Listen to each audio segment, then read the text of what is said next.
Ta-da! I don't think it caught mine, but it caught yours. Oh, we got 0 people in. Yeah, absolutely zero. I don't know who's running this chat this time. This is impromptu. Yeah, and I just got notified, so probably. So did I. It's 10 o'clock for us, and for most of our viewers, it's like 11. Yeah, well, it's only 9 o'clock for me, so I mean, we're usually talking at this time of the night anyway. That is true. Just not on Tuesday. Just not on Tuesday. But William Schlosser is in, says it's past his bedtime. Next time, though. Yeah. We'll just have to do like we did that one a couple weeks ago and take it down as soon as it's over, and then people wish they watched this. I hope we don't have to take it down. Hi. Guys, we're not doing anything. We were just talking on the phone, and we decided we might as well at least get some YouTube traction out of this conversation. Might as well. Yeah, we're getting quite a few in here. All right. Are we having a chat tomorrow night on your channel? Probably thinking not. Oh, we have, but you guys, we do have something here. Saboteur is on screen. Yeah, we get to see his face this time. And he's wearing a polo shirt. It's a fisherman shirt. Okay. Oh, fisherman shirt. Okay. Fisherman shirt. Despite having not gone fishing this year at all.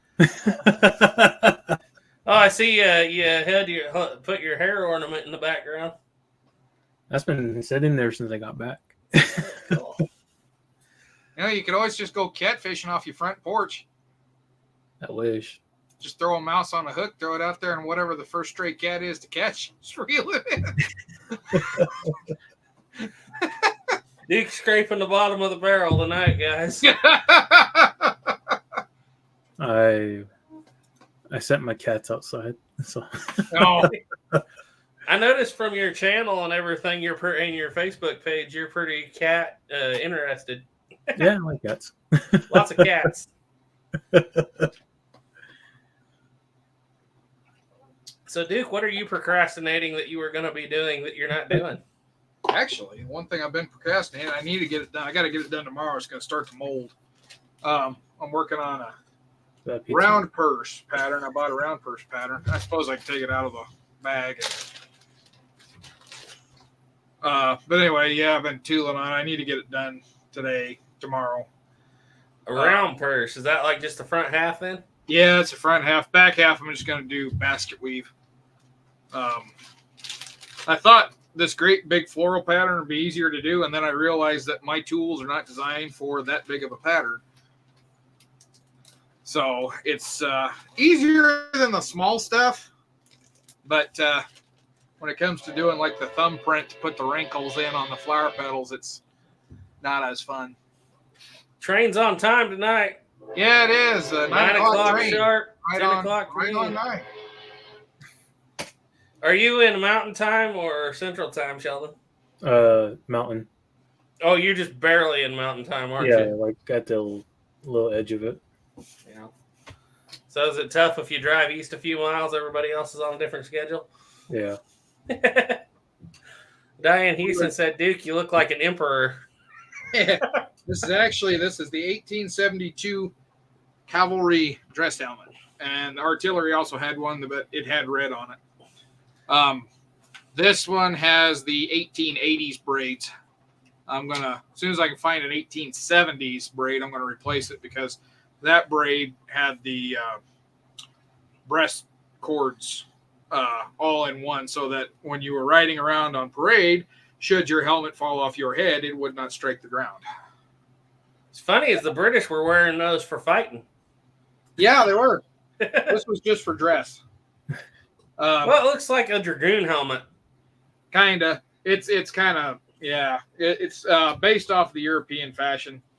The 1872's got this visor that comes over the back, neck shield, whatever you want to call it. This is actually the visor in the front. But in the 1880s, then they went to where the visor and then the back shield were pretty much the same size. They look like a constable hat. I'd take that into battle. That way it'd be harder to get your scalp. Strap it down. That would boil your brain. Bro, you don't got no vent holes, huh? Because there's no ventilation, and yeah. Well, it's got one of those smoke grates in it for when your head gets hot. No, It's like that's a grill. the bottom of the plume. Yeah. I thought that was a smoke vent. No, that's just the bottom of the plume. Thing of it is, on these reproductions, is that quite often on these reproductions, this is original. There were a few of these that were reproduced. I think this one's a reproduction because it's so bright and shiny. But the top part are almost always original. Because nobody reproduces them. So this is an original top. The horsehair's probably been replaced. I have a good feeling it's replaced because the horsehair looks fairly new. But this top metal piece, the spike, is usually always original on all of them. You know, it looks like it's designed for war, but it doesn't quite. It's just designed to make you look fancy on dress parade because the important you got to look fancy on Sundays and on guard duty. Even just your rank and file cavalry troops got one of those? Yep. Every enlisted man has one of them. And every Sunday morning, he puts that on for Sunday dress parade. And then when you get called on guard duty, you put that on, unless inclement weather requires that you not wear dress uniform on guard duty. Otherwise, yeah, if you're on guard duty, you've got the dress uniform on. Now, the infantry had a really simple, it was basically the old 1851 forge cap, but stiffened so it stood up. So it was just, like the old Shako, and it's got a little pom-pom on the front. Much more comfortable to wear. Yep. Cool Hand said that was one of the ugliest helmets the Army ever had. Yeah. Picking on your hat. Although when you get in the full dress uniform, it does look pretty sharp. Yeah. Terrifying. Yeah. Take some of it off. You can be on an American safari. Yeah. Yeah. What's that look like? That looks like a Tsar Nicholas buffalo hunt. Yeah. That's an American safari. The funny thing is that the American Army towards the later 1800s did go to the white pith helmet that the British used. Mm-hmm. And the butternut light uniform. Yep. His Cool Hand says, sounds like a way of punishing the enlisted men. Yeah. Diane Houston said Custer might wear that hat. He might have. He did. Yeah, he would have a dress. There was an officer's version of the dress. So basically anybody lieutenant colonel down would wear that helmet for dress. And then generals and up, they had their own special dress hat, which was a kind of a felt hat with it folded up, and it had fancy ostrich feathers in the front of it. I've only seen one. But yeah, generals and staff officers had their own fancy way of doing things. Gotta be special. Well, Salvatore Sheldon has his fancy headdress down there too. You think that the one Duke was wearing wasn't very practical? Tie that thing into your hair that's behind him. Doesn't sound like that. Yeah, you get to look at the sky a lot. What do you call that again? You call it just a hair drop? A hair drop? Yeah, that's what's on. Some pictures of some like recent powwows, like with the southern tribes, and they kind of have them, but they don't look as good. Oh yeah, southern tribes. Yeah, they just wrap them on a long piece of red cloth, and that's it. Right. Doesn't look as nice. Well, I bet all those, what were they made out of? Brass? You said a lot of them, and yeah, I bet you that would be expensive even back then. Mm-hmm. That'd be a thing to have that many brass plates. Yours is made out of tin, right? German silver. German silver, yeah. That's why it's so heavy. German silver, and it's based off of the size of a CD. Yeah. Oh. If you guys don't know what we're talking about that line of discs off of Sheldon's shoulder there behind him. We have some pictures. I've seen that one at Museum of Fur Trade, and the one's about this big. main one, like, maybe one of these times, but I'm not sure. Yeah, there he is actually wearing it. Yeah. It looks like it's slung over his shoulder, but it's actually tied into his hair there on that third braid. Can't believe I still have that picture ready to go. All kinds of good pictures here. That was a fun time. I missed that one. Yeah. I saw Fort Laramie's having a Old West thing going on, but Yeah, they're having the Moonlight Tour again this coming weekend. How do they do that with the new rules? Fake lanterns? Yeah. They're like LED. Well, that's what we did anyway, because we always had to use those because the batteries were cheaper than trying to. At one point, they did use torches, but that was too much of a fire hazard because if I remember right, they put in toilet paper rolls with diesel fuel on them. Is what they told me, or some mixture. And then they went to battery-powered lanterns because they're easier to turn on, turn off, put out. You don't have to wait for them to cool down or worry about somebody knocking one over and starting a fire. And the new lanterns they got up there last year, when you put them on fire mode, they look just like a kerosene lantern. Cool.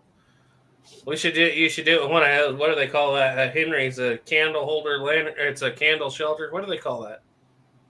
What is the official name? You know what I'm talking about?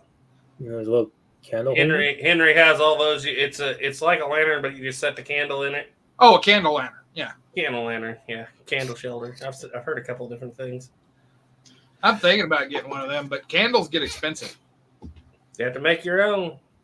So that's why they went with you could buy 2 of those lanterns they were 2 in a package for $12. I mean, they're all plastic, but they look good. And then just put a couple batteries in them, and batteries will last forever. Candles, beeswax candles. Oh my God, they're expensive. We used to do that down at Bent's Fort. We'd actually use candles on the candle led tour, and quite often the candle would burn out by the time you got to the end of the tour. Yeah, they just didn't last that long. Make you some beef tallow candles. Well, they made them out of a mixture of beeswax, and then they cut in paraffin to make them last longer. Because if you did just straight beeswax in that candle holder, I mean, it gets so hot that the whole candle would just melt all at once. So they mix in paraffin and a little bit of beef tallow, and they come out looking like scrungy brown instead of white or yellow, but they worked. They just didn't last very long. Texan 1836 said, "Evening, fellas. Shot Shula said, hey, guys, didn't know you were on tonight. We didn't either. We just jumped on. That's why the title said Impromptu. Yes, or procrastination. See, Duke is on a roll. He had made 2 episodes of the Tales of the Trails podcast today. Got them both cranked out at once. He was working on the 3rd one, and I said, whoa, you got to procrastinate a little bit.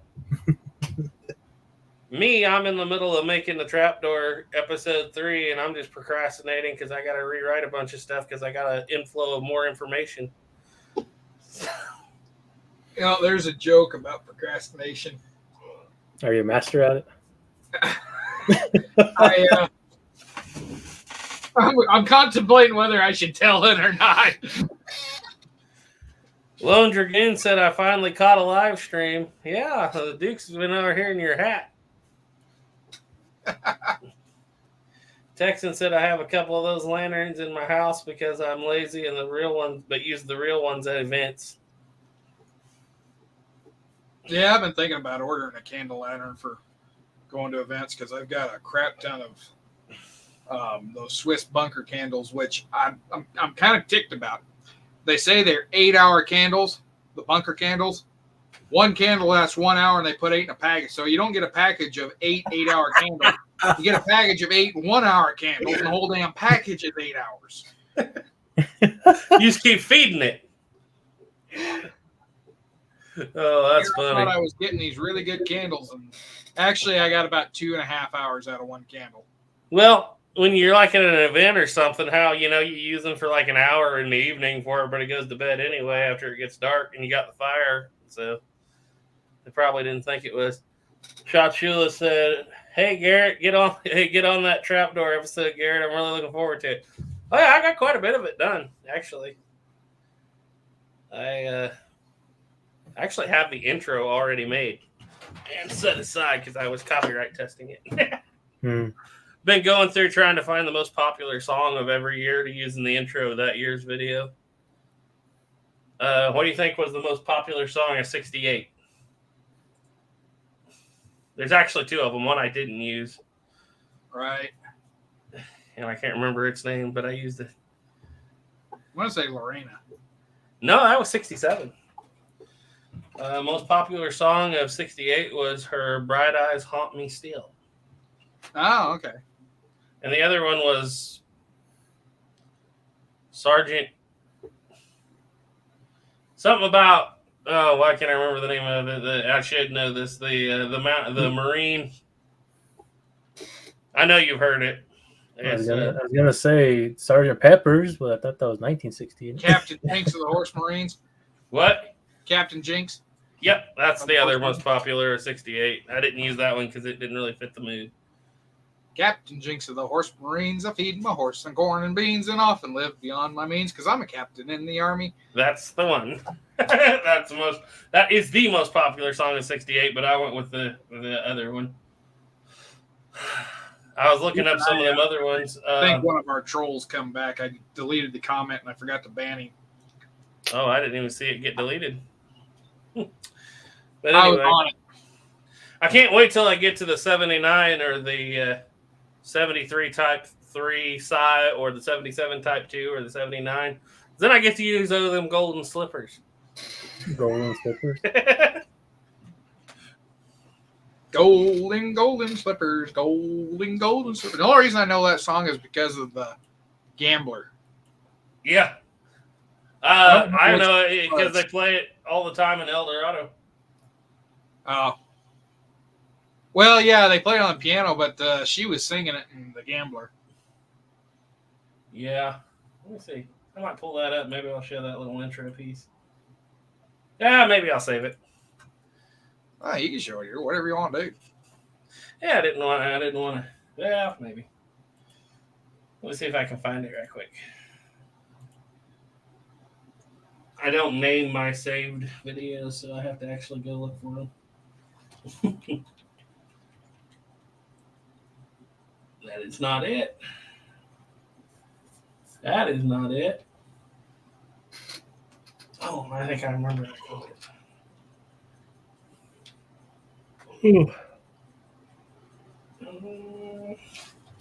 What did I call that? Oh, there it is. File location.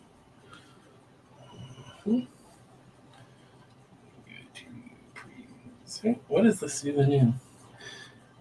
I never can figure out where I put everything. I have that problem too. I'm going to have to go through and reorganize my desktop on this podcast stuff because I'm going to look for pictures and I can't find them because there are so many of them. Yeah. Was that the video file? Present video file. Ah, I got it. This is a model 1868 Springfield trapdoor chambered in 5070 government. Now, just because it says 1870 up here does not mean it is a model 1870, but this particular rifle was made in 1870. And as I like to put it, any schmuck could own an 1873 trapdoor in 4570, but it takes a true connoisseur to want to own one chambered in 5070.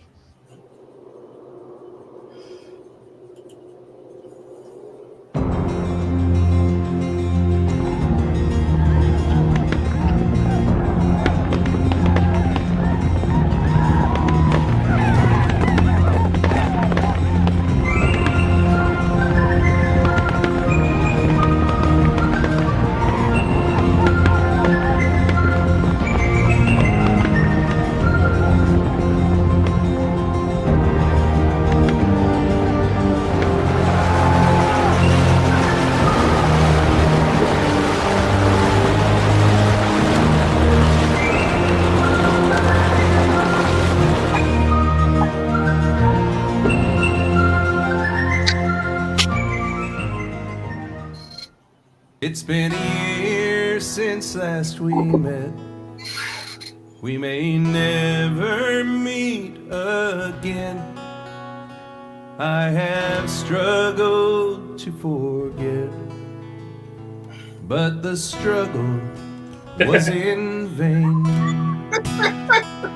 For her You know what we got wrong there. voice on the breeze, her spirit comes at will in the midnight on the seas. Her bright smile haunts me still in the midnight on the Hi there. I'm Doc George from By Land and Sea, and I'm here to talk to you about the Marine Corps adoption of the 1868 Springfield rifle. I have sailed the falling sky. I have charted hazard's paths. I have seen the storm arise like a giant in his grasp. Every danger I have known that a reckless life can fill, though her presence is now flown. Her bright smile haunts me still, though her presence is now flown. Her bright smile haunts me still.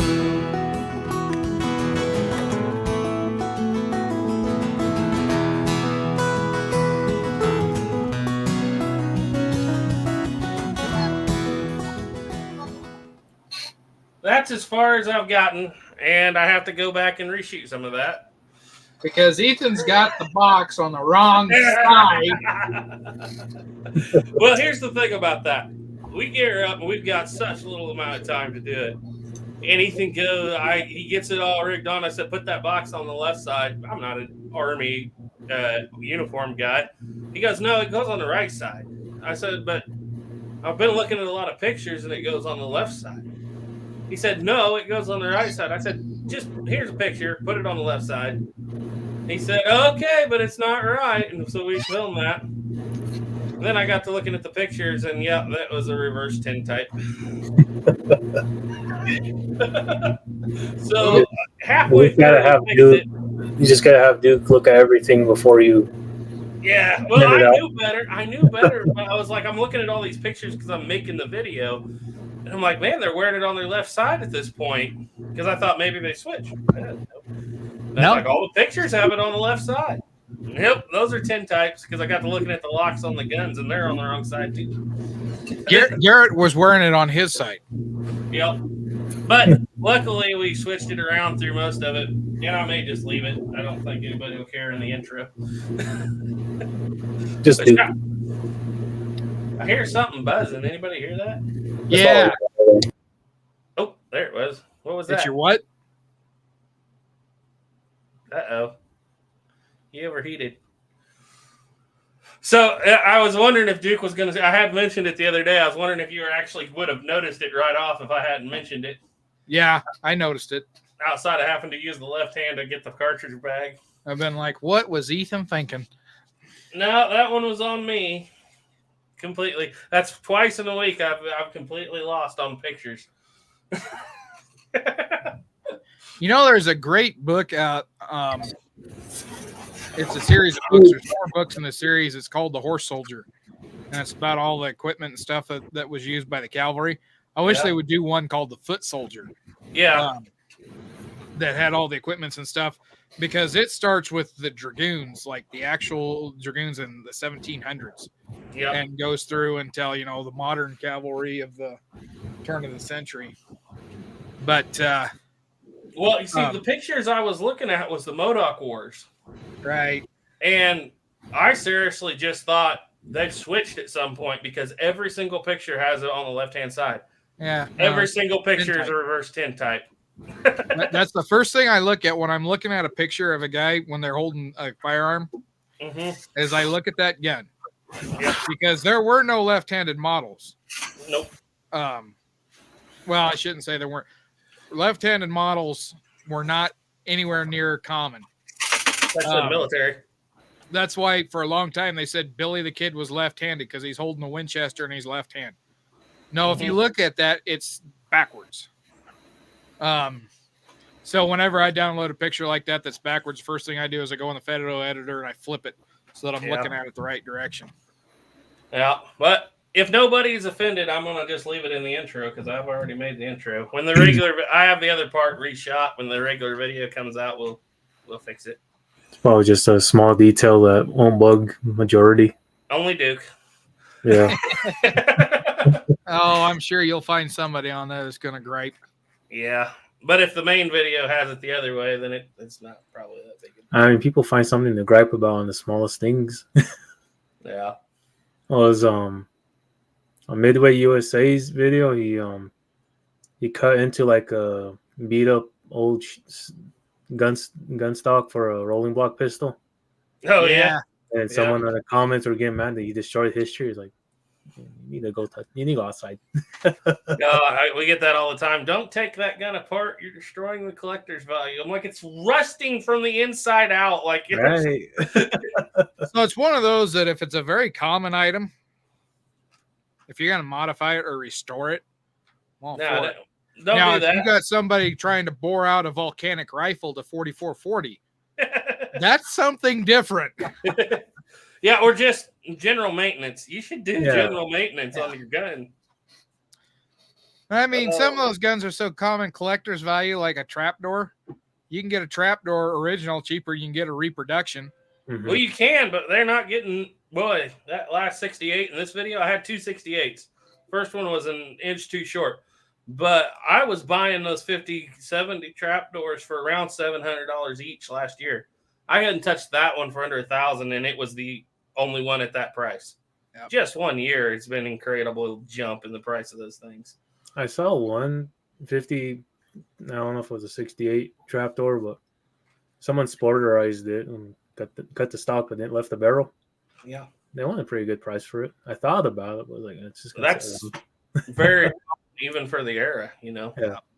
Look at Geronimo's. Look at Buffalo Bill, Bill Hickok's 1870. That's a really nice one. Custer's is chopped like that too. He has a 66 that's chopped like that. Yeah, and speaking of trapdoors, I did find Garrett's going to be reading it here before too long. Reference to a trapdoor, which we assume is Springfield. He calls it an infield, but he says it's trapdoor because they also call it a needle gun. Mm-hmm. 5070 being used to hunt buffalo in 1874. Late 1874, early 1875. They would have definitely, especially the 66, has definitely been in the hands of hunters by then. The thing that bugs me is when you see all the people that want to put the 73s and the 84s into the buffalo hunts. I'm like, no, those dudes weren't on the civilian market till after the buffaloes. No. Oh, what's your? Do you get to hunt another buffalo, Sheldon, or do you only get to do that once? Oh, if I buy another tag. I told Duke I was going hunting with you, and he didn't. Instead of Duke. Duke said, "Let him know next time I do it because he'd offer his butchering skills." Yeah, I'd like to at least be there to watch it. Well, if things work out the way that they may work out, I don't know yet, 100% sure. I might be a little closer to you to be able to partake in that. So you have a season to do that in? So what the parks does here is, they count their head and realize, hey, we got a little excess. Mm-hmm. They let those tags out. They used to be like 4, then it went to 5. Now they're 6. But they're not strict on it because the tag said a 2 to 4 year old bull. Well, they sat there trying to make me shoot like a really old bull, and I was like, no. And so I thought real quick, since they're saying shoot the old one, I was like, how about a cow? And they point out like a heifer. Mm-hmm. So I went and shot that instead. So I was like, and these guys really don't care. So it's like they guide you? It wasn't a really buffalo hunt according to them. I went on a good day Mm-hmm. because they just surrounded us. They were expecting to be fed. Oh, is it one of those deals you get out of the pickup and get to shoot and then get back in? Yeah, well, we have some new Yellowstone buffalo, and they're wild. Oh, yeah. They charge people. They charge vehicles. Nice. But So you're going to use the sharps on the next one? I still need to sight that in. I haven't really done shooting this year. What do you mean you got to sight it in? It's sighted in already. Is it? Well, for me, Sharps or the lead? I don't know, because I'm going to be honest with you. When I put that rear tang sight on there, or not tang sight, the flip-up ladder sight, that base and the dovetail was loose. So the only thing keeping it tight in there is 2 pieces of receipt paper. Yeah, I switched those out for a feeler gauge pieces. Oh, okay. So that's why it's not sighted in anymore. And they were running, it was getting a little loose. So I swapped them out, but yeah, because I was gonna pin it, but then I thought if I have to adjust that sight, I don't want to pin that down because it's gonna be too hard to drift. yeah, but yeah, I want to. If I have any excess money, I might, because you can buy the tag. I think usually in November, and then you have until like late January to do it.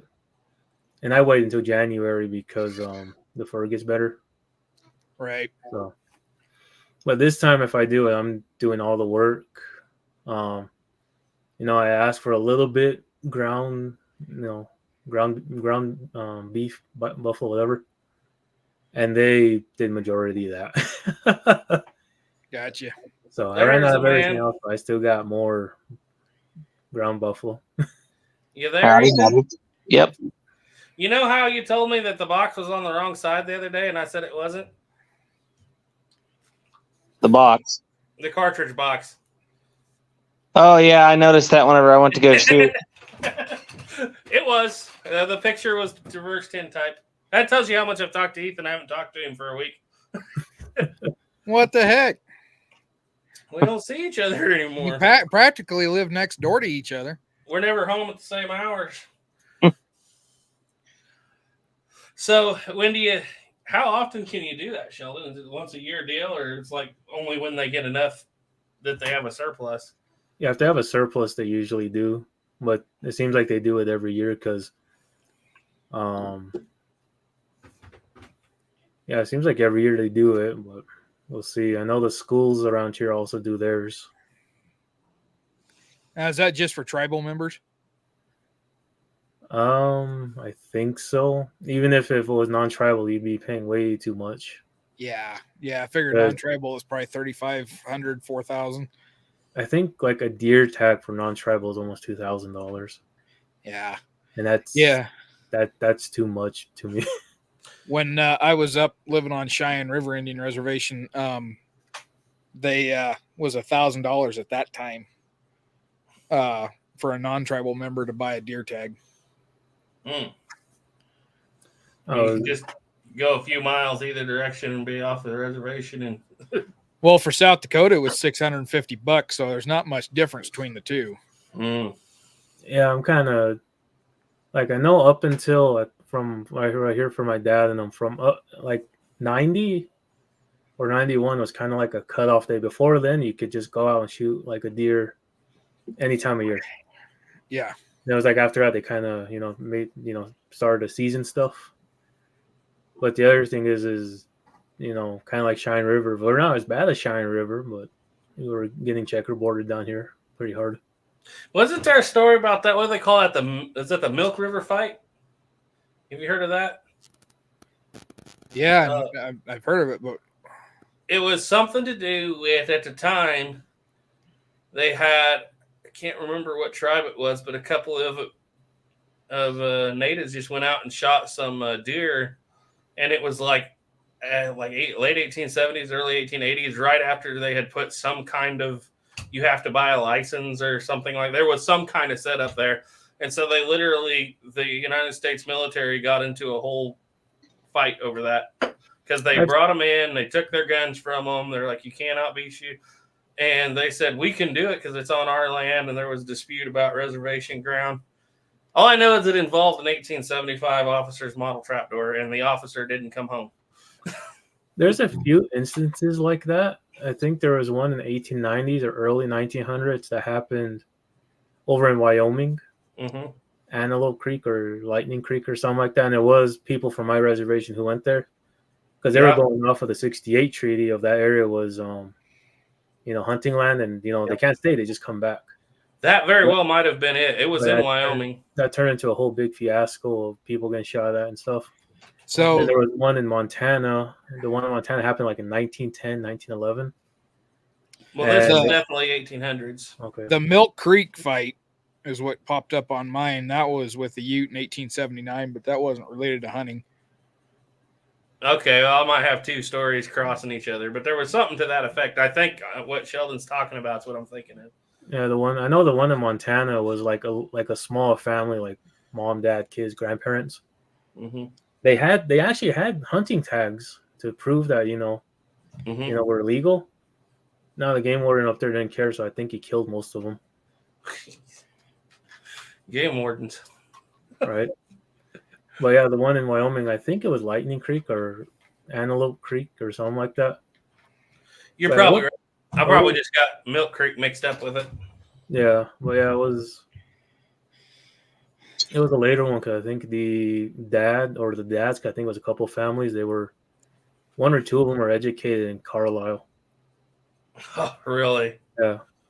So, but it was just a thing of there's wild Indians. You got to go round them back up. Yeah. Is Carlisle still a big deal for you guys? History-wise, yeah. Nowadays, no. Well, we had Jim Thorpe out of there, 1911? Was he from... Jim Thorpe? Was he from your area? Yeah. They, I think Pine Ridge is, like what they call, like, the school name, I guess, whatever, mascot, whatever, for football teams and stuff is the Thorpes. Mm-hmm. And he's like a big deal, but yeah.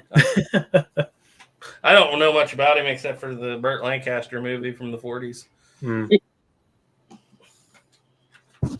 What'd you say, Ethan? I didn't say anything. Oh. He has the hiccups. No, but I have noticed something here, a little off subject. But the rear sight on the 1860 Spencer, or at least Chiappa's rendition of the 1860 Spencer, is identical to the 1868 trapdoor. Just a ladder with no screws in it. Just a ladder brace. Ladder, no screws, 1 to 900 yards. The ladder that likes to fall down on you. It has no way of holding itself in place. That was a pretty standard sight for 50 calibers at that time. Yeah. It was, and the reason they went to it on the 68 was that's the first time that they had really permission to change the sight to a great extent on the military. And the other reason was, for some reason, it seems to be sighted in for shorter barrels. I don't know why they didn't put it on the longer barrel guns, but I have a feeling that sight works better for the shorter barrel guns. And because the 66 only went up to 700. Yeah, but the thing is, 800 on a Spencer carbine, I don't think that's going to reach out that far. 900. 900. Well, Spencer, especially whenever you got the Chiappa remake, that's a really you got it because it was a really pretty rifle, and it was a Spencer, but it's in 45 Colt. So 45 Colt at 900 yards. Well, you could still fire a beaten zone with it. Yeah, put down suppressive fire. Well, I mean, that's the whole even on the long range guns that go out to 1,000+ yards on the trapdoor sights, they're not designed to shoot a single target at that range. That's for an enemy formation at that range, and you fire a beaten zone with it. You turn it into an indirect fire weapon. Yep, it comes down instead of in. That's what the military was good for. That's basically the entire military history is. It's not individual targeting. not until after the Custer fight. It's just throw enough lead at the enemy, somebody's going to hit something. Yep. Well, you can individual target even before that, but it's not what the height of the sights was made for. Right. But that's not really what the training was. That's why Yeah. you still had in the Civil War lined up formations, banging back and forth at rifles that could easily hit a man-sized target at 300 yards. Yeah. Because the weapons technology had changed. Yes, the rifle is completely capable of individual target blinking at 500-600 yards, but that's not how they were trained to do it. Nope. That's for. I'm sure Shot Sheila will tune in here pretty quick and talk about the point blank range to defensive range. But yeah, they didn't. And the funny thing was, like those 58s, they didn't have the 1,000-yard setup. Like they got a 300-yard setup. Most of them, right? And on the 66s, they had that other one so that you're going up to 700. And we know confirmed individual target kills at 700 with that gun. And so, but yeah, when it gets out to 1,000 yards, they're not expecting you. Because a lot of people are like, that's optimistic to hit a man-sized target at 1,000 yards. I'm like, yeah, it is optimistic because they never intended for you to, do it. Exactly like that. I can't even see a man-sized target hardly. You know how small a man-sized target is at 6? You know how small it really gets at 1,000? Well, what was interesting is on the Reynolds fight in 1876, March 17th, 1876, where they attacked the Northern Cheyenne village. One of the captains there, I forget which one it was, 3rd Cav, he was supposed to be on the hill which they had attacked from, putting down suppressive fire to cover the charge of the 2nd Cavalry through the middle of the village. And when I think it was Captain Mills went to inspect that unit, make sure they were where they were supposed to be at, he was told by the captain that they're only a few hundred yards from the village, and he comes up to find that they're over 1,000 yards. And he tells them, do not fire because you're going to hit the men in the village. Because the carbines at that time, the 45-70s, they're only rated for 800 yards. Not saying they wouldn't shoot 1,000, but the sights only go out to 800. Yeah. And so when they did fire a volley, there's no record that any of the soldiers were hit by friendly fire, but when they did fire the volley, they did drop bullets in amongst the Company K troops inside the village. All that being said, I am curious if you could actually fire a beaten zone with 56 at 1,000 yards. What's a beaten zone, Ethan, consist of? Beaten zone. That's machine gun terminology, but it's the same idea. It's got to be. It's like the same idea. It's the same volley fire. Yeah, it's volley fire was the machine gun fire of the day. So, beaten zones, anything over, for modern terminology, it's anything over 600 meters, and it's supposed to, basically, you're supposed to lay down an area of fire, and the further away you get, the longer and the narrower it's going to be. Just because of the way a single machine gun works. But if you're shooting with a volley of guys, it's always going to kind of maintain that width, that broadcasting area. Mm-hmm. And so I think you do it pretty easily. I think you could reach it. Especially It depends when your barrel elevation gets so far that you can no longer reach. That's the only difference. Especially if you had like a company-sized element going rapid fire with a trapdoor, you'd probably be, I would say you would probably be making an oval beaten zone that'd probably be wider than your company, and also it'd probably be about 30 or 40 yards long. So you're talking about a hail of lead coming in. It's probably about 50 yards long and probably about 100 yards wide. Yeah, that's what I'm looking for, Shot Sheila. First catch, point blank, and first graze. Those are the distances. But he's right on this. He said the Brits did engage individual targets at 600 yards in the Crimea War with the P-51 because the school at Hythe taught them to. But coming back to Americans, the Brits were One ordnance department from after the Civil War reported that a quarter of Civil War troops hadn't even fired a rifle before their first battle. So that's what makes the difference. And that did not change through the Indian Wars until after the Custer. After fight. Custer. Because, even during the Custer battle, there's talk that there were soldiers there just flipping open the trapdoor, closing it, flipping it open. They weren't firing. They were not really trained to shoot the gun, or I should say, they're not trained to be able to shoot targets with their gun. They are trained to be able to function the gun. Yep. And a lot of reports of them literally putting the barrel into the dirt for how hard they were flinching. Yeah. At least with Reno and Benteen's guys. We don't know about the Custer's guys, but that they were flinching their shots right down in the dirt at their feet. But there's a reason why marksmanship did not become a thing until almost in the 1880s. No. That's what I actually said. Oh, go ahead. Sorry. I actually had to talk about Little Bighorn.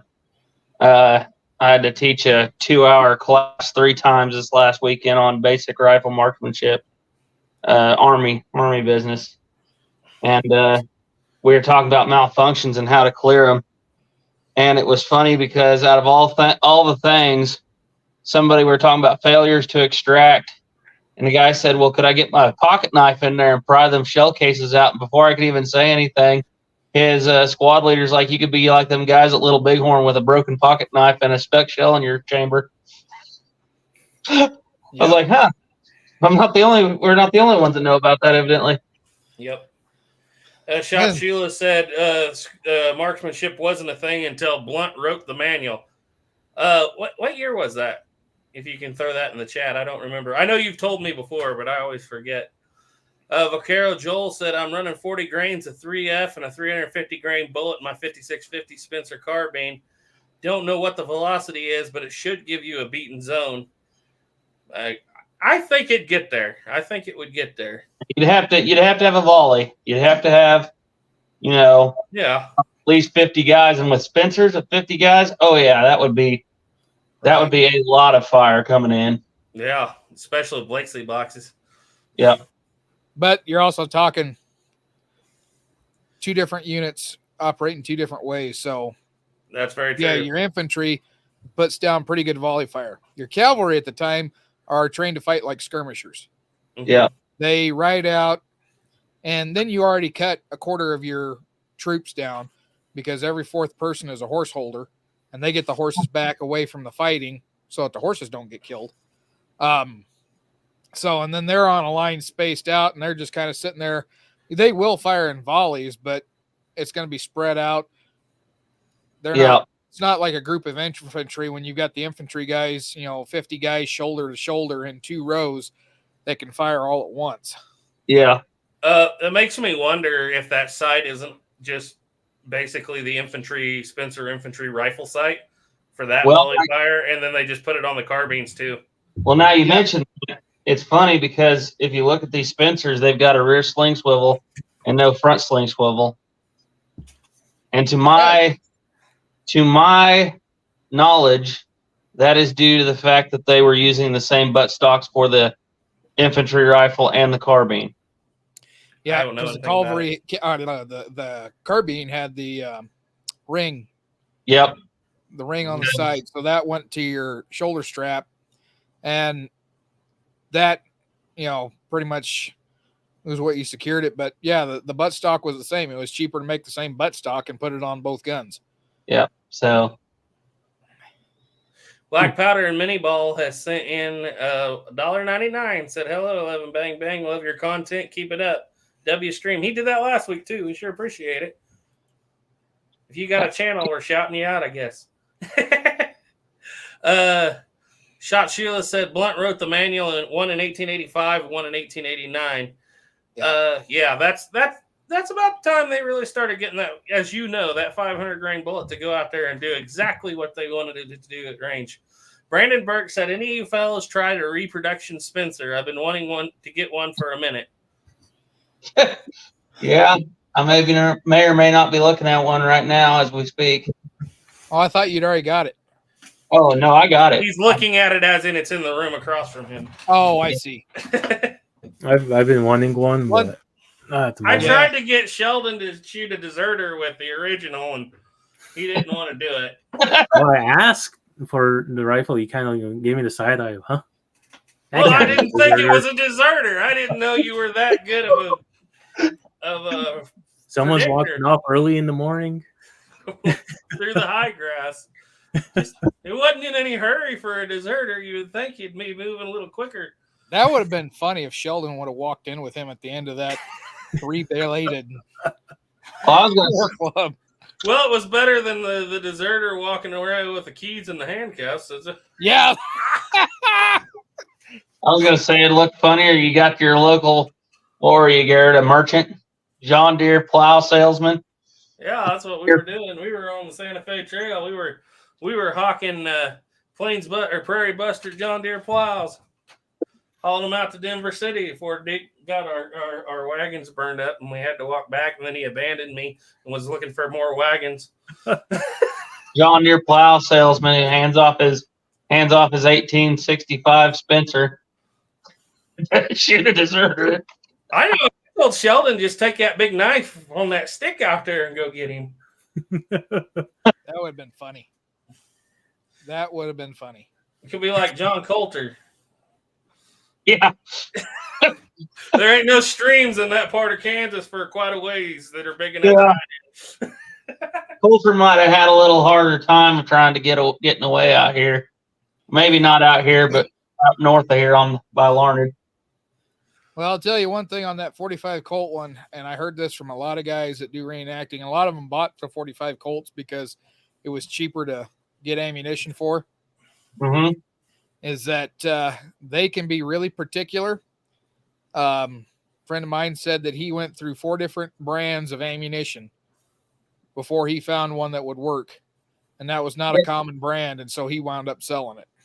So the brass wasn't right? Just a little bit of variation between each case. So I've ran a couple hundred rounds through it of different rounds, and this one I haven't had any issues with it yet, as long as I'm pointing my barrel up whenever I extract or I eject, Right. you know. However, I've been having issues with other things with it, as in the hammer, no matter how hard I tighten it down, is still slightly loose. And so it's kind of hitting on the edge of the firing pin. Yeah. And so it's kind of pinging the side of my hammer. Like, well, I got it a little bit better, but it was pinging it really bad.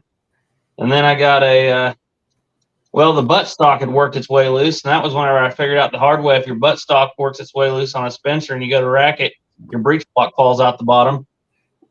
So Yeah. I got that tightened down. And then I need a Loctite or something. The main pivot screw on the lever has been working its way loose every few, dozen rounds or so. Put a little red Loctite on them screws. You don't ever need to take them out again. Don't need to take it apart anyways. The only repro one I seen was the one Henry had, and that was missing a screw. Yeah. Well, other than that, it's an absolutely beautiful little carbine. Yeah. But, Chiappa? yeah. I mean, it has got really nice color case hardening. Garrett's seen it. Duke's seen a video of it. It's got really, really fancy figure in the wood. But, yeah, it's got a few little things that are going on with it. I'll get them addressed. So what I was told by a guy is that when they made the 45 Colt ones, Yeah. they were using the same extractor as for the 5650. Yeah. And that's why they wouldn't always eject a 45 Colt, because that extractor was just barely catching the edge of that case. Because the one guy told me, he says black powder, it didn't matter what brand of case you used with a black powder load, when it started to foul out, he said it quit ejecting. Yeah. I don't know. This one was actually, it flat out slings them things out of there whenever you go to open that lever, but also I can open it with a little authority. That may or may not be why that screw's way loose too, probably. As a civilian, that gun pairs excellent with the Schofield. Yeah. Or Smith & Wesson, because they're both, 1871, 72. Those things are already getting, well, not necessarily. 1874 anyway, they're already both pretty well surplused. What's funny is if I buy another Henry, because I've thought about getting one in 44 special or getting a 66 in 44 special. Yeah. Is to get one of those first model Americans in 44 special, because the Henry and the American cartridge were so close together that I read somewhere, I need to go back and find it, that there was a guy that interchanged that ammunition. Let me think here. So 44 American. Yeah, actually, I could see it. Well, They're both heeled bullets. Now, mind you, the Henry's rimfire and the yeah, but 44 special isn't. no. I mean, No, with the 44 Henry. Well, if you that's just why I had say I get the reproductions both in 44 special. Yeah. Because Yeah. originally the 44 Henry and the 44 Smith & Wesson American were almost identical. Yeah, other than the Henry was a rimfire and the American was a centerfire, but I think they both had 23 grains of black powder. They both had a 44 caliber heeled bullet. Right. Yeah, they're That's pretty what it well was. the same. That's what it was. He had converted the Henry to centerfire. Okay, yeah. Then you'd have interchangeable ammo then. Yeah. But I need to go back and find that reference because I don't remember where I read it at. Too bad I've 44 seen American several. never really took off. I've Yeah. seen several 66s that got converted. So, and I think in Mike Venturino's book, he talks about he was able to put a 44 Russian inside of an original 66 in the chamber. Maybe So- that's what it was. Yeah. 44 Russian, that would be because 44 Russian is not a heeled bullet. A lot of people don't know this, but the reason why 44 Magnum, 44 Special are 429 and not 440 is because they use that 44 American case, which was 44 caliber. And when you got a heeled bullet, that is a 44 caliber bullet. But when you take the heel away and you just have the bullet sitting inside of the case, it reduces it down to 429. So, I mean, I think it also comes into, but back then, even the Sharps rifles and stuff, they had variances and tolerances when they came to the rifling and stuff. So yeah. and then when I was measuring some of the original 44 Henrys I have, and they come out about 430. Yeah. Yeah. So- If I remember right, the Henry bullet diameter was 430 and the Smith & Wesson American was 429. The American wouldn't have been 429. That'd been the 44 Russian. Or was it 428? Yeah, the American's quite a bit bigger because it's going to share the same outer diameter as the case. Right. Being a I just head-filled remember bullet. that because I was looking that up because and the project I'm still going to work on with you is making the reproduction Henry cases. Yeah. Because I was sitting there trying to figure out because 41 rim mag, that case is perfect. I've actually got all the stuff to reload, which I've still got to, I think I could do some for you. I got all the stuff to reload 44 American. Yeah. There's 41 Magnum cases. I've got obviously the black powder. I've got a 44 American bullet mold. I had a 44 American pistol, but somebody we got that thing and we realized somebody tried to convert it to 44 Russian or 44 Special with, I'm pretty sure, a dowel rod, sandpaper, and a drill because they coned out the chambers. But yeah, no, I've got all the stuff to reload 44 American. And I've got a ton, if you need information on 44 American, I have got a ton of information on that cartridge. Right. if you go to Cass City Forums, someone there converted a 66 musket to centerfire, and it wasn't original, and he modified a Uberti bolt to fit so he could, change it back to rimfire. Mm-hmm. And he measured the barrel diameter and stuff, and it came up to about 430. So his 44 Russian's chamber and everything. So that's what he uses, and it works. Huh. Okay. So if you want to go there, it might be it's a couple years old. Form is kind of dying. So I think in history there was some converted too, but I haven't. I don't think they convert. You always hear about the 66s and stuff being converted to 4440. I don't know how that would work. That's not gonna. It would have had to have been something else, right? Would have had to been 44 Russian or American because the carriers for the 44 Henrys are shorter than the 44 40s. So yeah, it's kind of what I thought. I'd heard that. What are your two 66s in? They're both in 4440? 45 Colt. 45. Oh, even better. There you go. So I was gonna do the same thing. Was get when the American reproduction, just do 45 Colt because I have about 1,000 pieces of brass hanging around. Mm-hmm.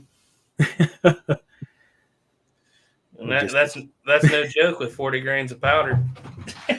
Yeah. Oh. So anyway, yeah, Vaquero Joel said, I have an Army Sport 1865 carbine. It's been pretty good to me. Yeah, we were just discussing that. Heard of centerfire conversions. Yeah, you guys want to find some real good ammo that's going to be really fun to find, go for a 46 Remington. Because if you have a conversion Remington that everybody talks about back in the day, you better be able to find you some 46 Remington ammo. If you go Cass City Farms, there's a guy there making it. Oh, he went to a whole thing for his SAS persona, Mm-hmm. and he was given tables of how all those 44s are just running the same. Oh yeah. And, Well, wasn't the 46 Remington, wasn't that a heel base? Yeah. Yeah, because if I remember right, 45 Colt works if you use a heel base. You mean a hollow base? Well, he's a heel base bullet or a hollow base bullet. Yeah. Ethan's gone. It would, but you'd just be a little bigger, I think. Let's see. Justin G said, good evening, everybody. Good evening, Garrett. Have you had a chance to look into the European military arms from the list? Any favorites? Yeah, it seems like you sent me that about a month ago. I can't remember, though, now what was in it. It's been a little minute ago. Let's see. Vaquero Jules. Okay, Shachula, he's still talking about the blunt manual. He said they had a decent manual before that, Upton Emery. A new system of infantry tactics, double and single rank adapted to American topography and improved firearms. New York, Appleton and Company, 1868, but it was not nearly advanced as blunt.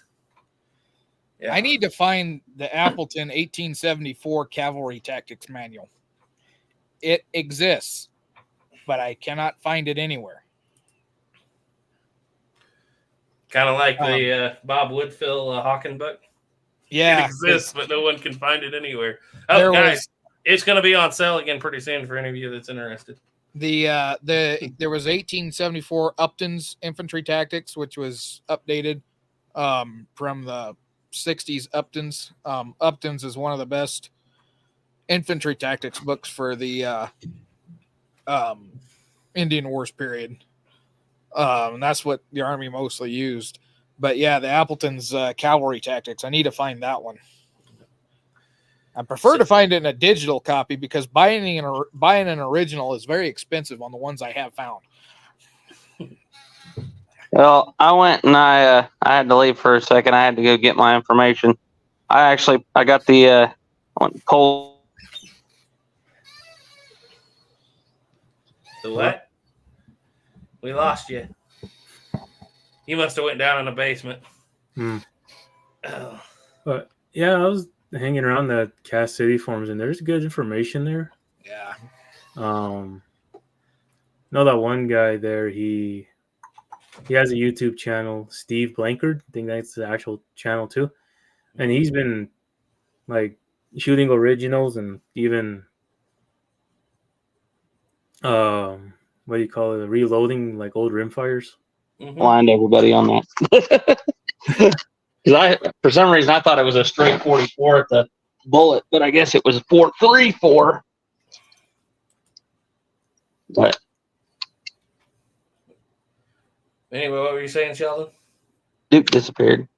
Oh, I was just gonna say, if you watch that channel, they're really short videos, like within 10 minutes. But he does that Ford Model A stuff, so.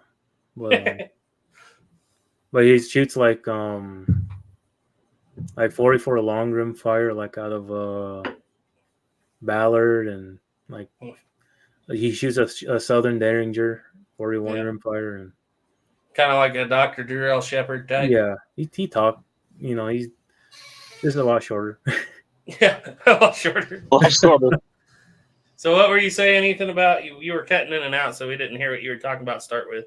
Oh, I just pulled up the bullet diameters on 44 American, 44 Russian. I was wrong. It's not 44 American. Wasn't 44 at the bullet, it was 4.34, but it was 44 at the base, which is funny because 44 Russian was actually 0.457, and the 44 American slightly tapered. The 44 Russian is a true straight wall, 4.57. Duke Shot Shula said he has both the Upton books available on his Black Powder archive, and he can send you a link to the 1874 Appleton. Oh, good. Yeah, I've got Uptons, but I need the Appleton. You want to put your email that you use publicly out there for him and put it in the comment section? Your public email. Other news, I gotta go. All right. Oh, okay. We'll see ya. Bye. Don't have too much fun. Goodbye. Yeah. Bye-bye. Yeah, see? You posted it on everybody. Yeah, because I don't know which one he's watching it on. That is true. Because when I looked on my YouTube channel, there's only 4 people watching for mine. Well, there's only 19 total, so yeah, it's kind of a slow night, but I'm having fun. Well, that's what we get for impromptu chats. You know what's funny is the impromptus never get a big viewing like live, but they always are huge. Like I always have 1,000+ viewers within the first week on the video after it goes right up. So, are you still there, Ethan? Yeah, I'm still here. Oh, I thought you said you left. Oh, I thought somebody else was leaving. No, I was like, did he leave his I camera? thought Duke was leaving. I thought No, Duke said why that was he I was. going? Oh, I don't know. Someone I said thought- bye. I heard Okay, you all said right, you had to goodbye. go. Well, that's because I thought you said you were leaving. Nope. Me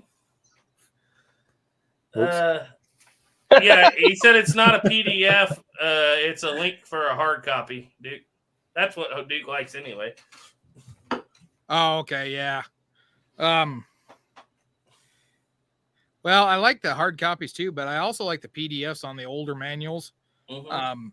Because an original, it's already in bad shape, and I'm going to be reading it so much that I'm going to be beating the heck out of it. That's why I like PDFs, and then I can print them out, and then I've got a hard copy. My guess is it's a reprint, but I Well, wouldn't know. You can make the PDF now, Duke. There you go. There you go, right there. If I had a scanner, I would. I was going to do that because they had a copy up there at Fort Laramie. The thing it was, I could not find it anywhere. Because it was supposed to be in rare books, and we couldn't find it in the rare books. Because that was one thing I was going to talk with the librarian they had up there was seeing about scanning that and getting a PDF made. Mostly just for use there at Fort Laramie, but that never materialized. Seeing as you're an ebook reader now, Dick's going to sell his library and just get them all on ebook. No. No, the only reason I've been using that ebook is because that book that I referred you to. Yeah. Apparently I had a Kindle subscription that I've been paying for 3 years that I forgot I had. Oh, and you got points saved up? And no, that was a free one when you had the subscription with Kindle. Yep. It was a free book. So I've been reading it on there, and Bings, I broke down and bought a tablet because I'm tired of looking at stuff on my phone on that small screen. I been reading on that to where I can actually read it. But there's a couple books I've got on there, and I've also got hard copies too. I've got Eugene Ware's book, The Indian War of 1864. On there, I read it on there occasionally because the print copies I got are cheap reprints that come out of India, and so there sometimes they forget to put stuff in there. What was that book called again? Buffalo and the Border? Buffalo on the Border, yeah. I got Buffalo the and the paperback. I ordered that paperback. What day did you? Monday morning. You told me about that. I ordered it Monday morning. It's supposed to be here tomorrow. I never have mail get here that fast. Amazing when that happens. I guess you got to order from Amazon, then you get your mail fast. But yeah, the big reason I'd sent that to you is because it mentioned the Woods family in there, kind of in your part of the country, and I thought maybe they might have been.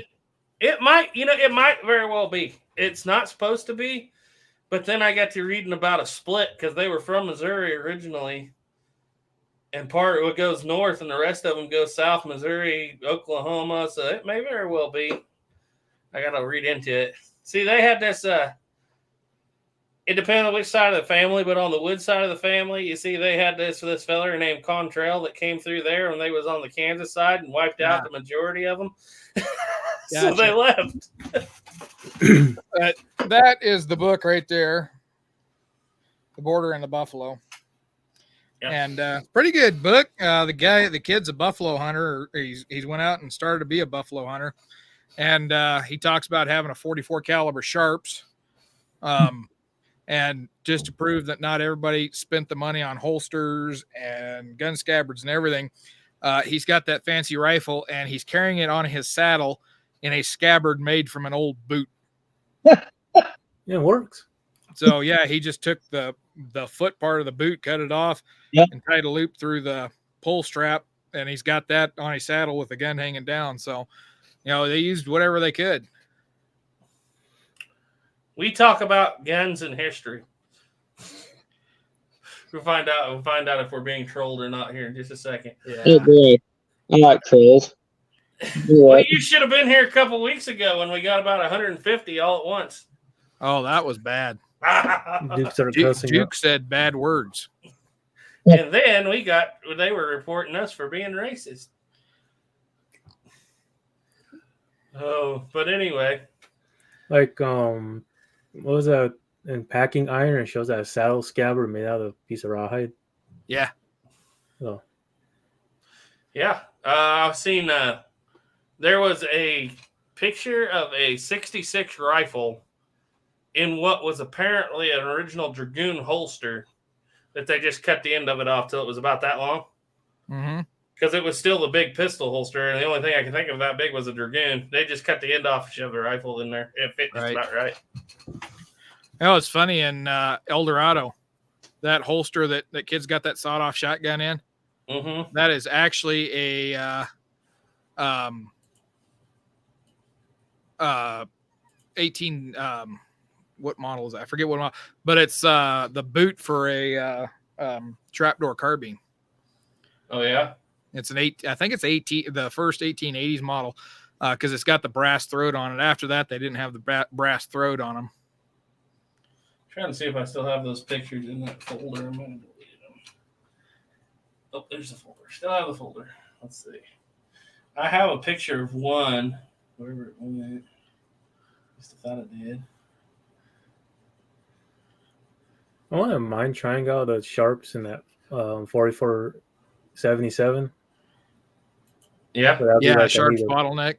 Yeah, that would be like someone I need to go find and see if they let me shoot theirs. Yeah, I bet you the dice for that are on every street corner. That was it's hard to find. Second most popular caliber behind 45 110 because it was such a screaming round. Mm-hmm. Let's see. I thought about if I was to get another Sharps or at least a custom one, just for ease of use would be 4570, or maybe if I want to be special, get 5070. I had a guy come in the other day. He bought an 1874 Sharps, Pedersoli replica. And he comes in there and he goes, "Hey, what do you think about my load data here?" I'm like, "Well, what do you got?" And he's like, "I loaded a 500 grain bullet with about 58 grains of IMR 4895. And I was like, "Well, I'm not saying that gun won't hold up to it, but I was like, how much of an air gap is there in there between that powder and that bullet?" He's like, "Oh, there's not. I had to compress the powder to get it in." And I was like, yeah, I probably wouldn't shoot that out of that rifle. He was like, "I want 45 110 ballistics out of a 4570. I was like, "Well, that's probably not the way you want to go about it." No. Well, when I was shooting my 4570, I was putting 70 grains or 65 grains of powder with a 500 grain bullet in front of it, and it kicked like a mule. But the thing was, the bullet didn't stabilize very well. What kind of powder were you using? Black powder? Yeah, 2F. Yeah. He was using smokeless. Oh yeah, that'd blow the gun up. Yep, he packed that thing with smokeless, then compressed it. What did you say it was? What kind of smokeless? Reloading manual. IMR 4895. Yeah, that's not something. It's a little hot. By the reloading manual at all. I don't think. Yeah, I don't even think I'd trust that out of a Marlin. Yeah. No, I opened up the reloading manual. I'm like, well, it says here that you probably don't want to do that. That's Like, the you're thing. quite a bit over pressure. Yeah, yeah, you got to read the manuals before you do that. I mean, it could be done, but you don't want to pack it plumb full. Yeah. But they're one of the big reasons why 4570 has stayed so popular and 45110, 4590 have all kind of dropped down low is because with smokeless powder, 4570 is about as big as you're going to go. The other, if you try loading 45110 with smokeless, you're not going to accomplish any more than what you're accomplishing with the 4570. Yeah. Without turning that into a pipe bomb. Yeah. Yeah, more room in the shell isn't a good thing for smokeless. I mean, you can get away with smokeless in 4590, but after that, I mean, it's diminishing returns. Yeah. By the time you have a safe load, you're shooting 4570 velocities. So what do you think this rig is? This isn't the one I was talking about with the Winchester in it, but I'm always curious about this one. Because he's got a 66. Well, this one actually they claim is a 68, but I think it's a 66 rifle in a scabbard of some kind there. I've never seen anything like it anywhere else. And that's on the that's on the 1870. That's on the Yellowstone campaign. Yellowstone expedition, whatever you want to call it. Hey, Garrett, you got a super chat. I'd seen that a minute ago. We got a new one. Oh, we do. Best Badness. He said $10 super chat. Oh, thank you. Said I kind of got an off-topic question for y'all, but if you give us $10, we'll go off-topic. Got an off-topic question for y'all if y'all don't mind. Do any of you have experience with shooting or trying to shoot original Richard Mason conversion revolvers? Had a lot of experience holding it. Never shot it. Yeah. Got an original down there. Never have loaded 38 rimfire for it. The guns themselves, they're a little more fragile, in my opinion, than the 73s as far as the action, because you're cramming a lot in there when you put that loading gate and everything on there. But as far as the reproductions, shot a lot of those 38 special, a couple of them, 2 of them anyway. Duke has one in 38 special. Yep. But let's see, what's he trying to say? Oh, Richard's Mason. So he's talking about a Type 3 conversion. If you go back on 11 Bang Bang, I actually have a short on the original family here. The original. It's very interesting because that Type 3 conversion carries over a lot more than people give it credit for. Like, I can find picture upon picture upon picture of my local area in the 1870s. And you are lucky if maybe like 1 out of every 100 pictures you see a single action army. Everybody's got either cap and ball, or cap and ball conversions.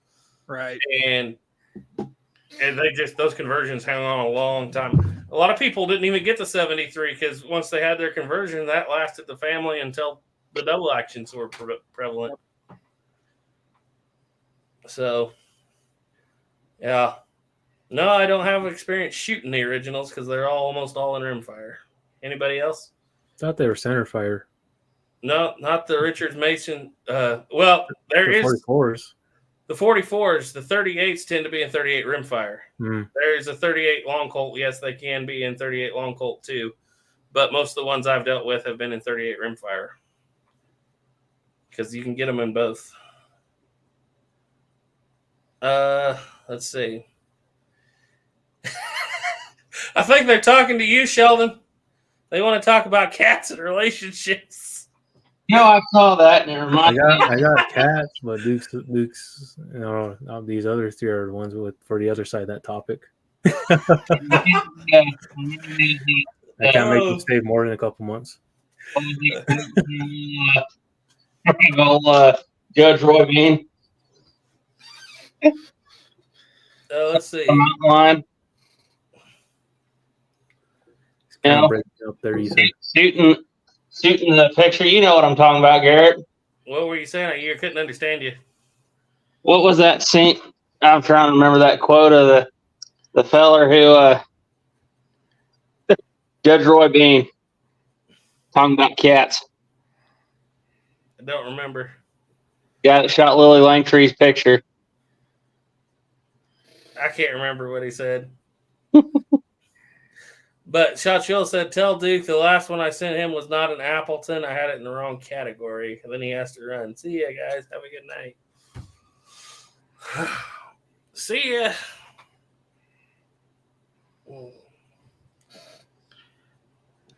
So how far are you into getting your episode, your third episode? Let's see, that's episode. What episode is the third one you're working on? For episode 5, 6? Oh no, it'd be episode 8.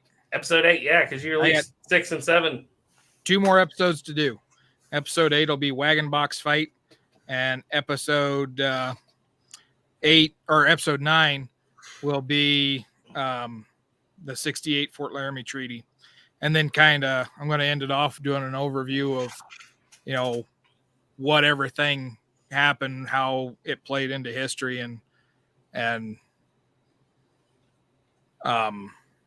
kind of, you know, how it's going to set things up for what's to come in the 1870s. Yep. And then after that, I'm trying to contemplate where I'm going to go next on the podcast. Because I do want to do the 1873, or I want to do the Yellowstone expeditions, and then get into 1874, 1875, the Black Hill stuff leading up to the Great Sioux War of 1876. But I'm also thinking about, you know, things we're doing, Red Cloud's War, the 1866 through 68, going into the Southern Plains. What was going on in the Southern Plains between 66 and 68. Well, I should say from 64 to 68. And then do the Southern Plains, go back to the Northern Plains, do everything through the Great Sioux War, and then go back to the Southern Plains again and do everything through the Red River War. There you go. You're going to go north and south and north and south. Yeah. I was thinking, you know, try to take care of the Plains Wars. And then, you know, my girlfriend really wants me to get into talking about the Utes and stuff. Because she asked me, she's like, why don't you do anything on the Utes? Why don't you do something on this in Colorado? And it's like, if you look into it, the Northern Plains Wars and the Southern Plains Wars tie together in Colorado. Mm-hmm. Because there's the Grattan little fight place called Sand Creek. Yeah. The Grattan fight, it did kind of start things off with bad relations, mostly on the Northern Plains. But the Sand Creek massacre is what really kicks things off, and it ties together in both of those theaters of operations, if you will. Because after Sand Creek, the Southern Cheyenne go up north and fight with the Lakota, the Arapaho, the Northern Cheyenne. And then after 65, they come back down south, and then they continue on fighting down here in the Southern Plains. And then they'll tie into the campaigns with the Comanche and the Kiowa and a little bit with the Prairie Apache. Best Badness sent in another one. You don't have to send money. We'll read your comments, but I appreciate you doing it. Yeah. Well, they appreciate it. So there's one I'm thinking about getting that if my research is right is in 38 long Colt, and I wanted to know if there was any way to shoot it. Yes. There's a couple ways. 38 long Colt, like I said, the ones I've dealt with were 38 rimfire, but also remember those were like early ones. But yeah, 38 long Colt. The way you can do it is you can go out and you can hunt down that healed bullet mold. It's going to be hard to do, and then find the correct loading dies. And it's difficult to do. Or you can just take and use a hollow-based 357 bullet, because the 38 Colt is a 375 bore, and modern 38 is 357, not 375. So the only way you can do it is to use the correct outside lube bullet. If you want to do it the right way, Mike Bellevue has a video on where you can get that stuff, but it's pretty expensive. Or you can just buy yourself some Hornady precast hollow base wad cutters, or you could cast them yourself. Hollow base wad cutters in 357, because when you shoot it, obviously it'll kick that skirt out like a mini ball and it'll engage. Now, I don't know how accurate it really is, but at least it makes the gun shootable. I'm not sure about if it makes it as accurate as it should be, but that's how you do it. If you go to Bear Creek Supply, they have a round nose hollow base, but I've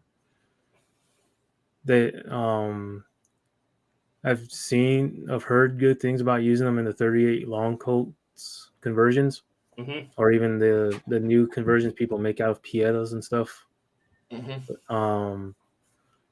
think it's like $50 for like a few hundred rounds, and then it's not terrible.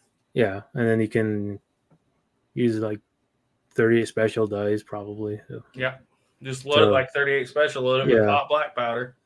Yeah, and then you can have your downloaded rounds just because it's old. Don't feel bad about derailing our conversation. That's what we're here for. We're just filling in time till you guys give us something to talk about. Yeah, and then Bear Creek has a heal, but reloading a hollow base is easier. Yeah. How much did you give Ethan? You ordered a bunch of hollow base wad cutters recently, 100, and it was like what, $15 for 100 round or 100 bullets? Just the bullets, not the. Yeah, I can't remember. It wasn't very much. Yeah, because I was a bunch of hollow base wad cutters. Yeah, those are just the flat nose bullets, though. He was going to load them backwards and have some really, really mean hollow points. I loaded them backwards and made them nice and hot. They weren't very accurate, but if they hit whatever they were aiming at, it made a hole about that big around. They hit minute a man at about 20 yards, so. Yeah, so it's important. Explain that one to a jury. What would you shoot him with a 38 special? Why does he have a 180 caliber hole in him? It's because it was because I know terminal ballistics. It was a nasty, nasty opening on those dead soft hollow base wad cutters. Just load them backwards. Carol Joel said, "Gotta go, gentlemen. It's been entertaining. Have a good evening. God bless. Just having fun." Said Bear Creek also has a heel bullet for 38 Colt. Yeah, I think most of your trouble is going to be in finding the correct dies that don't match the lead for that big of a bullet. Old West bullets, I think they have dies and even a crimp if you want to do healed bullets, but yeah, it's one of those things that I have. What caliber is it again? It's 38 Cologne Colt. We have 3 of them over here. We've never shot. No, I know, what's the actual bullet diameter? 375. I wonder if you could get away with using a 38 Smith & Wesson die. Well, those aren't true 375 380s, though, are they? They're true 380s. Maybe you could. Really can't use 357 or 38 special dies for reloading them. No. That's why I recommend the hollow base one, so you can just load it as a regular 38. Yeah. Unless you want to get real historically accurate, then go the expensive route. We don't believe in that around here, though, do we? What, go in the expensive route? Yeah. We've never done that on anything before. Like, I've thought about that. I mean, it goes for me. What I was thinking about doing was getting a 44 Colt cylinder for my open top, and get that chambered out so I can load the healed version, because the barrel diameter was roughly 45 Colt diameter, and just seeing say so I could try shooting a healed bullet. But I kind of thought about that's kind of expensive, but yeah. But it depends on how bad you want to do it. Some of us do spend $12 a piece for empty 50/70 brass. Had a guy come in the other day and ask me what my thoughts were on 43 Spanish. I said, well, if you don't mind spending $8 a piece of brass and blowing your friend's face off. I actually have a one in there, because after they asked that question, I went and I took that video of Duke shooting that rolling block, and I actually got it freeze framed right there where that rolling block, that case head popped off there. I have it printed off and I have it hanging up on my gun right behind my workbench. And that had nothing to do with the gun. A lot of research later, that was just the brass. And we have had one other piece of that brass do that since then. Yep. Yeah, and I was wearing a broad-brimmed hat. Yep. So all that gas hit the brim of that hat, and you just see my forehead just plastered in black. What's funny is you got to experience what the military experienced when they tried the test of the rolling block. Because back then, case head separations were a huge deal with those Bennett primed cases with a two-piece case. I read, there's a book down there, I read where they attempted in the 1880s to alleviate that by putting a rubber sleeve inside of the thing. They're like, so if at least if it separates, it won't blow gas all over the. But no, that was something that was a big deal back then. When people talk about the different guns, they don't usually take into account the gas ventilation that you need for every different system and how every different system works. Like on the Winchester, it kind of comes out and it has to go up, right? Yeah. On the trapdoor, it has to go sideways. On the Sharps, the original ones, it was bad on the paper cutters, but I think on the 74, which way does it have to go up, right? Yep. Then you got guns like. But on the rolling block, it's all right there. Well, even on the 74 Sharps, it's going to go up and it's going to go down. Yeah, but not. And that's one of the reasons why they went from the slant breech to the straight breech. Yeah, yeah. The rolling block's the only one I know of that it's just all right there, and it happened a lot back then. Let's see. Just having fun. Said Bear Creek also has a heel bullet for 38 Colt. Beta, if you have a question, just put it there in the comments and we'll read it. Yep. That's how we do it. This is a pretty exclusive club. Like I said on the last chat, you got to go through some pretty extensive stuff to get in. Yeah. You're right, Sheldon. Mm-hmm. You got to freeze for a few times. Either freeze or sit in the gas chamber, either.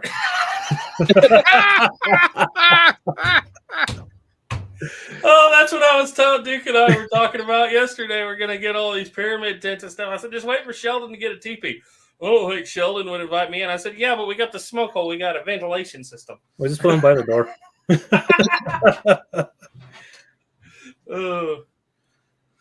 But yes, we do all need to get some tents.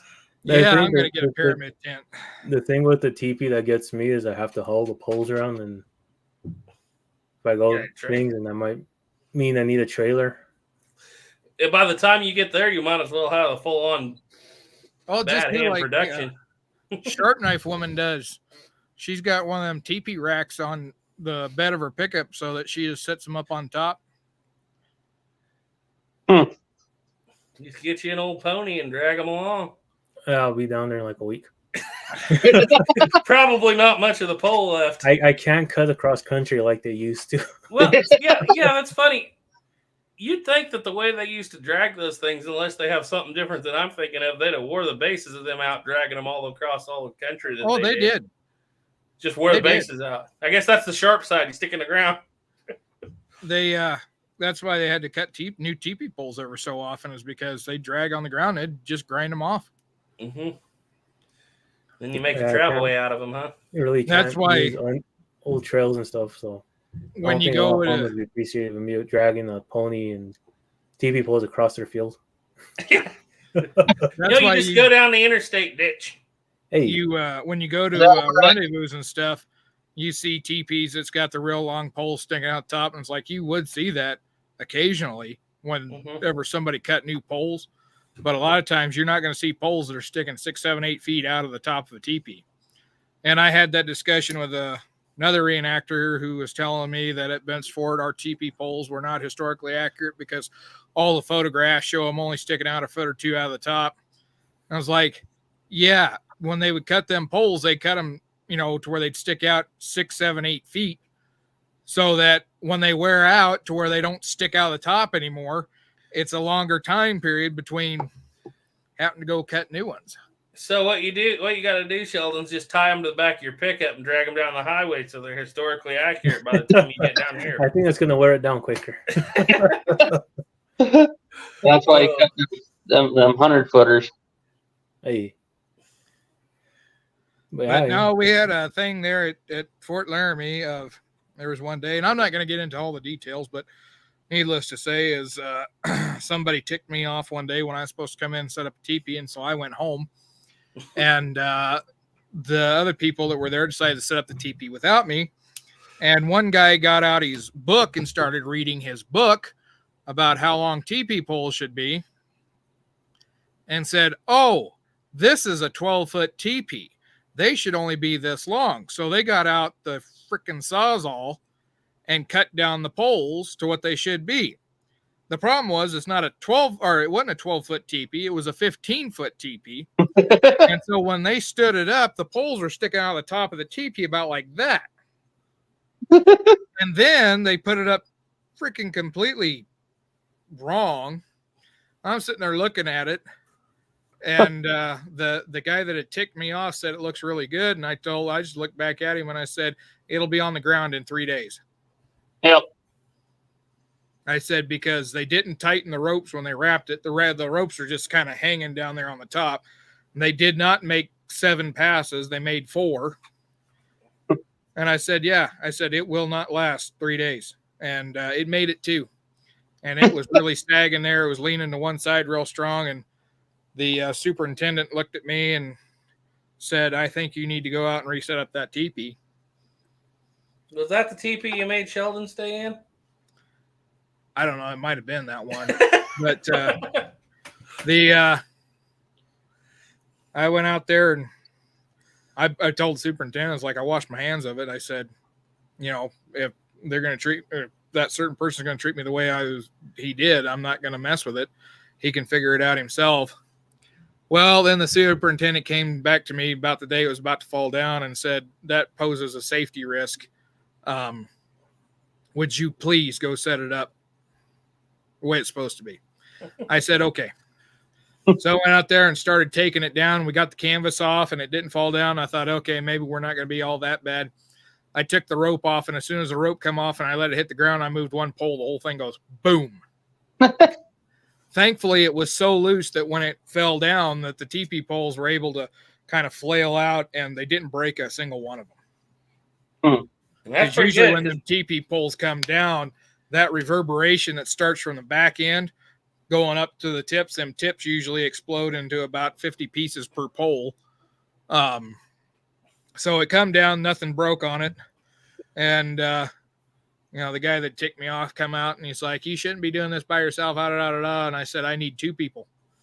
And I said, I need it for a grand total of 5 minutes to set up that tripod. And that's all I need. And, a couple of my friends were walking by and they said, well, we'll help. And I got that tripod up and I put the rest of the teepee up by myself. And it was still too short, huh? No, I went and got longer poles. Oh, you had spare poles. And then the guy that had him cut off, I didn't give him too much grief because he was actually a pretty good guy. But I went and told him, I said, the next time you read something in a manual, I said, double check it with somebody that actually knows what they're doing before you start cutting off poles. Because I said, all you did was succeed in creating some new fencing.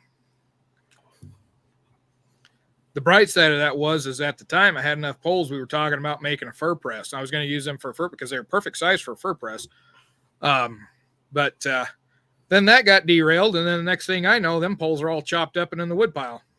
And you didn't even have an oven up there. Nope. Are this the same people who decided to take all the original firearms and throw them in the beeswax? No, that was some guy that came in before that. What? Yeah, all the original guns that are in the collection there at Fort Laramie, they had a guy that had no idea what he was doing and decided that to preserve them, he was going to coat them in wax. And yes, the Park Service standard for preserving firearms to prevent rust and such is to cover them in wax. But you don't take the gun into a vat of boiling melted wax and just dip the whole gun down in it. It was sad. I saw the guns. I saw the behind the scenes guns. It was very sad. Like There was one of them in there had like 1/8 of an inch of beeswax all over it. and in it.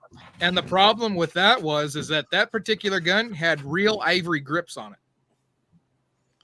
So getting that wax off of the ivory without destroying the ivory, was going to be a problem. In fact, it's still a problem because the person that was going to do all that, she moved on and got a job somewhere else. So all those guns are still sitting in there with wax. Great thing is they're not going to rust. No, they're not going to move, but they're not going to rust. All kinds of guns. That must have been quite the vat of wax. They Right. dipped long guns in it. I think on the long guns, that one involved a hairdryer and wax. Out. They're preserved. There was a Smith & Wesson first model American No. that was No. in the broke open half done position, and it was frozen in that position Oh, because it had so much wax it would not move. that's about the time you take the guy who's dipping the guns in the wax and you go and dip him in the wax. Oh, it's No, like they it's take them like out back with garden hose. you have these beautiful archaeological preservation tables set up and everything. It's like when we know that people are in there using toothbrushes to clean this stuff up, and they just waxing it, dumping it in wax. Just Well, dumping and it. they had a firearms preservationist come in. Well, she was a metal preservationist come in. She didn't do much with firearms, but she did do stuff with like swords and things. Mm-hmm. And she said, yes, they put wax, but it's a very light coat. Basically, it's just to preserve Apply it. it to the outside like you're waxing the gun. Because the actions on those are never going to be cycled. They're not to be cycled. Mm-hmm. So it's just to preserve it for display purposes. But man alive. Whew. They're not to be cycled, but at the same time, some people can come in there and examine the internals of them too. You know, I mean, Yeah, now some of them professionals. that were in really good condition, yeah, we would like there's one I think is a Gallagher, the one that's got the big long lever and you throw it and the whole barrel moves forward like that far and then tips. They had one of those, but it had so much wax on it that it wouldn't close. Wasn't there like a 1 of 1,000 sharps? There was something like that. No, there was a really rare. In fact, there's only 2 known in existence of a 1850s model slant breech civilian sporter sharps. Yeah, in that's 40 caliber. And I didn't think it was a Sharps when I first seen it. I thought it was a Star because I'd never seen a Sharps. I've never seen a Sharps anywhere that had brass furniture. And this thing had a brass patch box, had a brass butt plate, had a brass end cap on the forearm.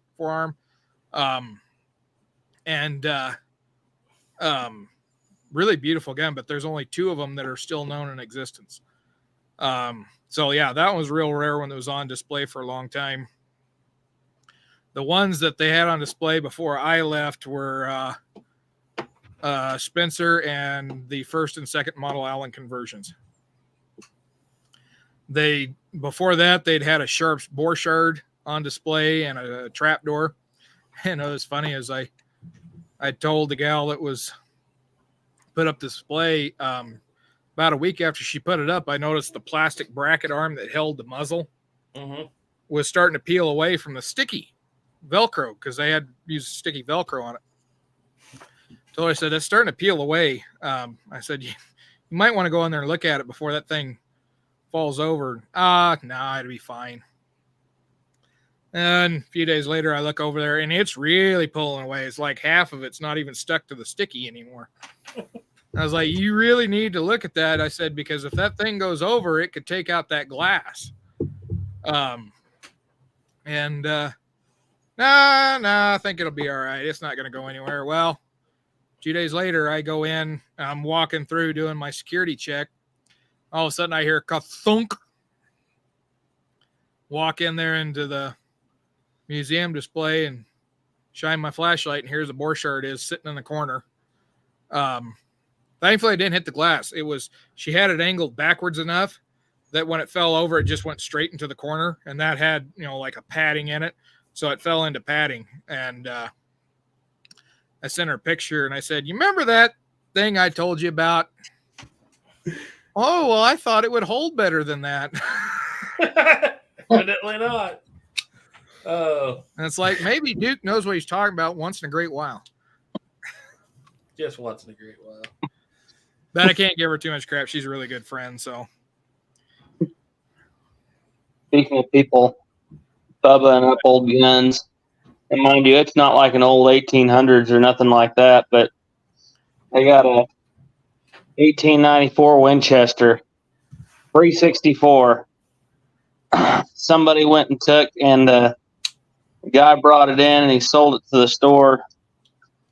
He spray painted the wood furniture black, and he went and he drilled, and he didn't even drill it straight. He drilled and he put in a sling swivel, and he went to drill and tap the barrel for a scope mount, and it was terrible. And whenever he sanded it down like where you can tell right at the wrist, the wood's no longer level with the steel. And what was sad was I was tasked with stripping that rifle down, stripping that paint off of it, and refinishing the wood on it. And I got the paint off there with a brush, and I'm talking about the most beautiful burly tiger stripe walnut, just absolutely beautiful figure on that gun. But this guy was in his early 20s, and I guess he wanted a tactical lever action rifle, so he spray painted it black. Oh man! And sanded the living daylights out of that stock too. Oh, Remember, we saved an original 73 that one time from somebody that was going to do that.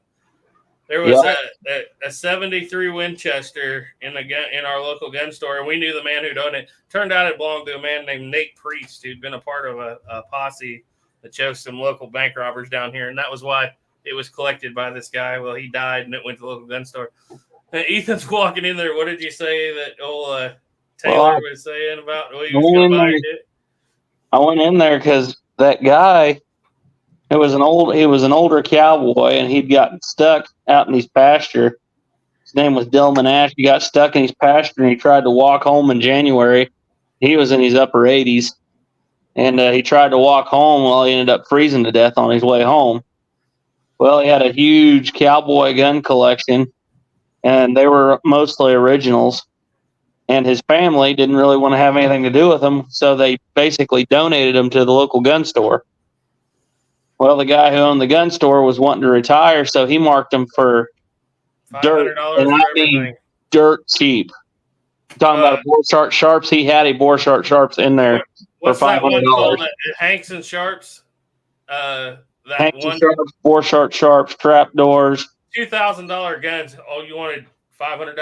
Everything cross board. That's why I walked past the Borchardt and picked up the trapdoor. The worst mistake I ever made in my life. I wanted something with a hammer. I should have got the Borchardt Sharps.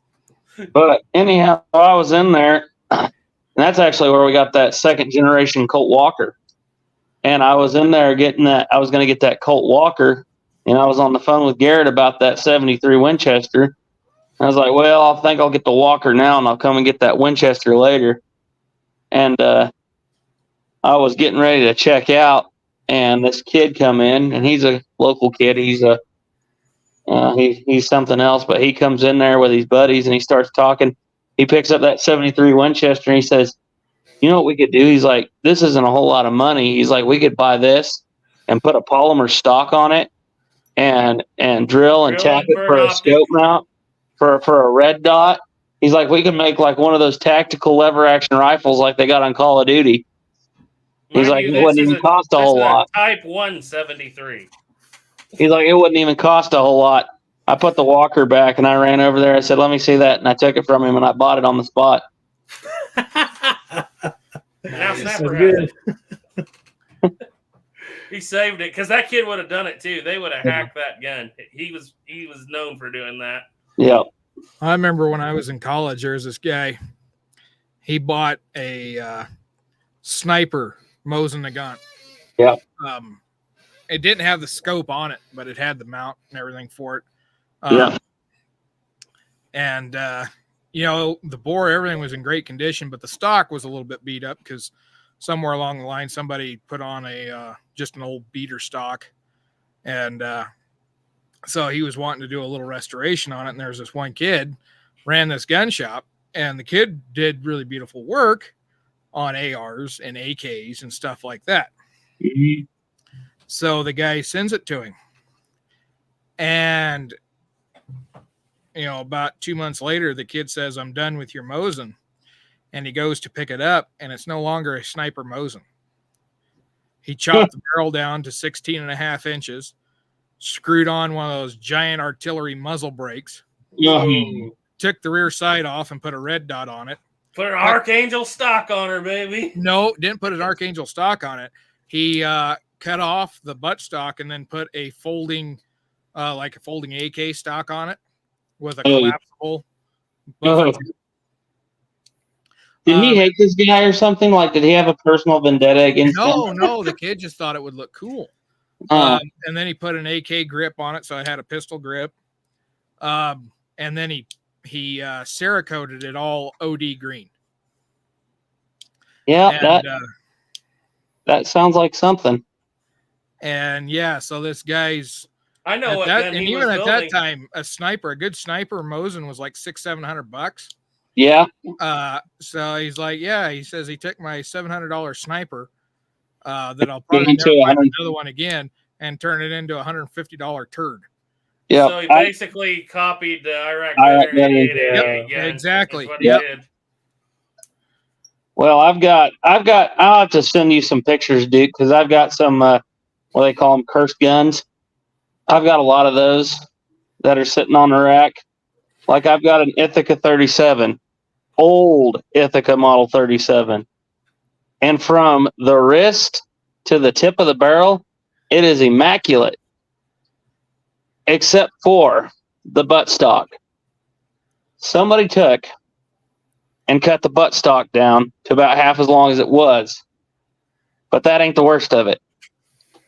It had one of those rubber recoil butt plates, like they did back in the day, the early 1900s, the orange rubber butt plate. Well, they evidently didn't want to replace the butt plate. So what they did was they took probably the same saw, they cut the comb off of what was left of the stock, and they built it up with Bondo. And they made a new comb out of Bondo. Oh my goodness. Screwed the butt plate into the Bondo. Yeah, I'll have to send you a picture of it. It's a sight. It's something. I thought you were going to be like John Wayne in the Three Godfathers. But that ain't the worst of it. If 3 minutes later, but that ain't the worst of it. Well, I've got another Model 94 Winchester that it's a 1949, and somebody went and they took the butt plate off. They put a limb saver on it, and then they went and found like this cheap Chinesium aluminum top mount scope rail type thing that screws into the side of the receiver. So they not only drilled and tapped, they cut the top of the rear side off, and then they drilled and tapped what was left of the dovetail of the rear side, and then they drilled and tapped the side of the receiver. And then they mounted this ginormous thing on there. And what was bad is they didn't even trim their screws. So if you tighten your screws down all the way on the side of the scope mount, it locks the action up. Jeez. Is my old rolling block in there still? My rolling block carbine? Nope. The manager owns that one. Oh. Yeah. We're gonna see it again, huh? That's one of those I kicked myself. I had a Pedersoli rolling block carbine with 1 1/8 inch across the flats octagon barrel, 18.5 inch barrel, 18-inch barrel, I think it was. So really short with a barrel like that big around. And that was quite the little rip-roaring dude with it. You could load heavy loads in that thing. And never should have sold it, but it did. Oh, no. Speaking of rolling blocks, do you guys still have that 43 Spanish? Yep.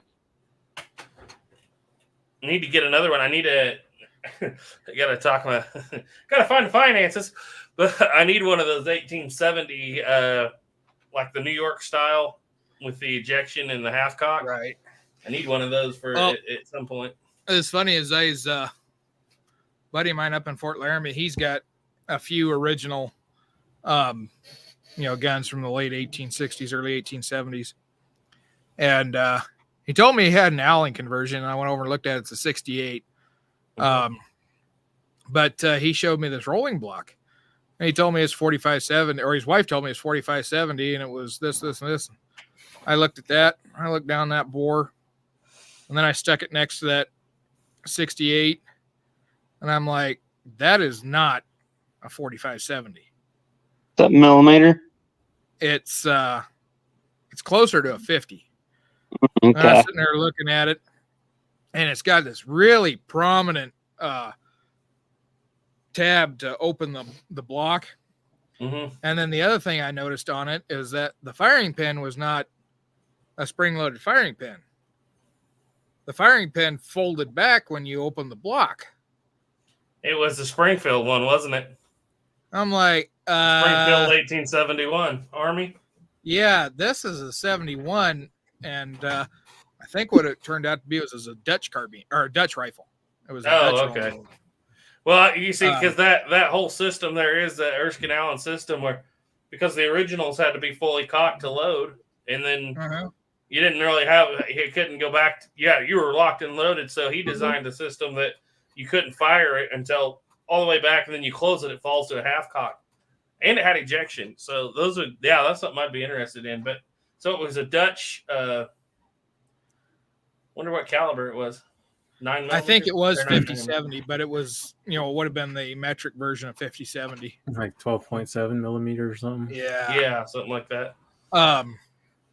Yeah, because when you look down that bore, it's like, that was bigger than 45. I'm pretty sure it was 50. It might not have been, but sitting there looking, I was like, man, and that gun was heavy. I was like, when I shot your guys' rolling block, that thing was pretty light. This thing was super heavy. Yeah. So what was the speaking of 43 Spanish? What was the American Buffalo cartridge? Was it 44-77? Yeah, and that and the 43 Spanish are almost identical. Yeah, literally, like they're interchangeable one way, but they don't shoot accurately. But I think you can load the 43 Spanish in the 44-77. I wonder if you could use the cases of 44-77 and 43 Spanish and just resize them down. It's so close. I don't know if I should say this or not because I don't remember if it's exactly true or not. But I read somewhere that you could fire form a 43 Spanish into a 44-77 because the 43 Spanish actually is a little bit, I think, longer case because it's actually designed to hold 80 grains. That's what we were loading. Hang on a second. We're going to find out the answer to this question. I know that it's interchangeable one direction, but not the other. Yeah, right. And the Best Badness says that, talking about cursed guns, he says, this is why I like Kel-Tec. They make cursed guns without killing history. Mm-hmm. That was another one I got a handle the other day, was one of those new Kel-Tec 5.7 carbines. Mm-hmm. Brand new. Guys are bringing them in, and they're like, they won't eject the shells. Find out you've got to lubricate the casings before you load them in the magazine on those. That sounds convenient. Yeah, because it doesn't has a non-rotating bolt head on a bottleneck cartridge. I think I'll just stick with AR. Well, don't you want one of them Kel-Tec sub 2000s? Well, that was what they were talking about. Like, one of those would probably be better. But, yeah, I saw that, and I was like, I saw that in the owner's manual. The guy said, it says you're supposed to lubricate the cases. Dwayne Harshaw is in, says, hey, Dwayne from Alberta, Canada. Well, welcome. This is a kind of a fun chat. There's nothing important going on. Not a lot of people in here. But so this one guy says that he uses 44-77 brass and he's 43 Spanish. Oh, so that's probably the way it's interchangeable. Because I'm pretty sure the 43 Spanish brass is actually longer. Yeah, because the rim base is the same. Depending on what brand of brass you use. I think I've heard of people trying to fire form 43 Spanish to 45-70, but that doesn't work. Like it's 45-70 or 44-77. No, I've actually heard them try to fire form it to 45-70, like spread the neck out. Yeah. the 43 Spanish, but it doesn't have that much give. That's a lot of give. Cool Hand said, "Friends don't let friends buy Keltec." I was still kind of thinking on converting the sharps I got from Duke into a straight stock. Yeah, I shouldn't looked be at hard, doing should that. it? It was about $400. Really, Yeah. just for the stock? No, because you got to buy the trigger plate.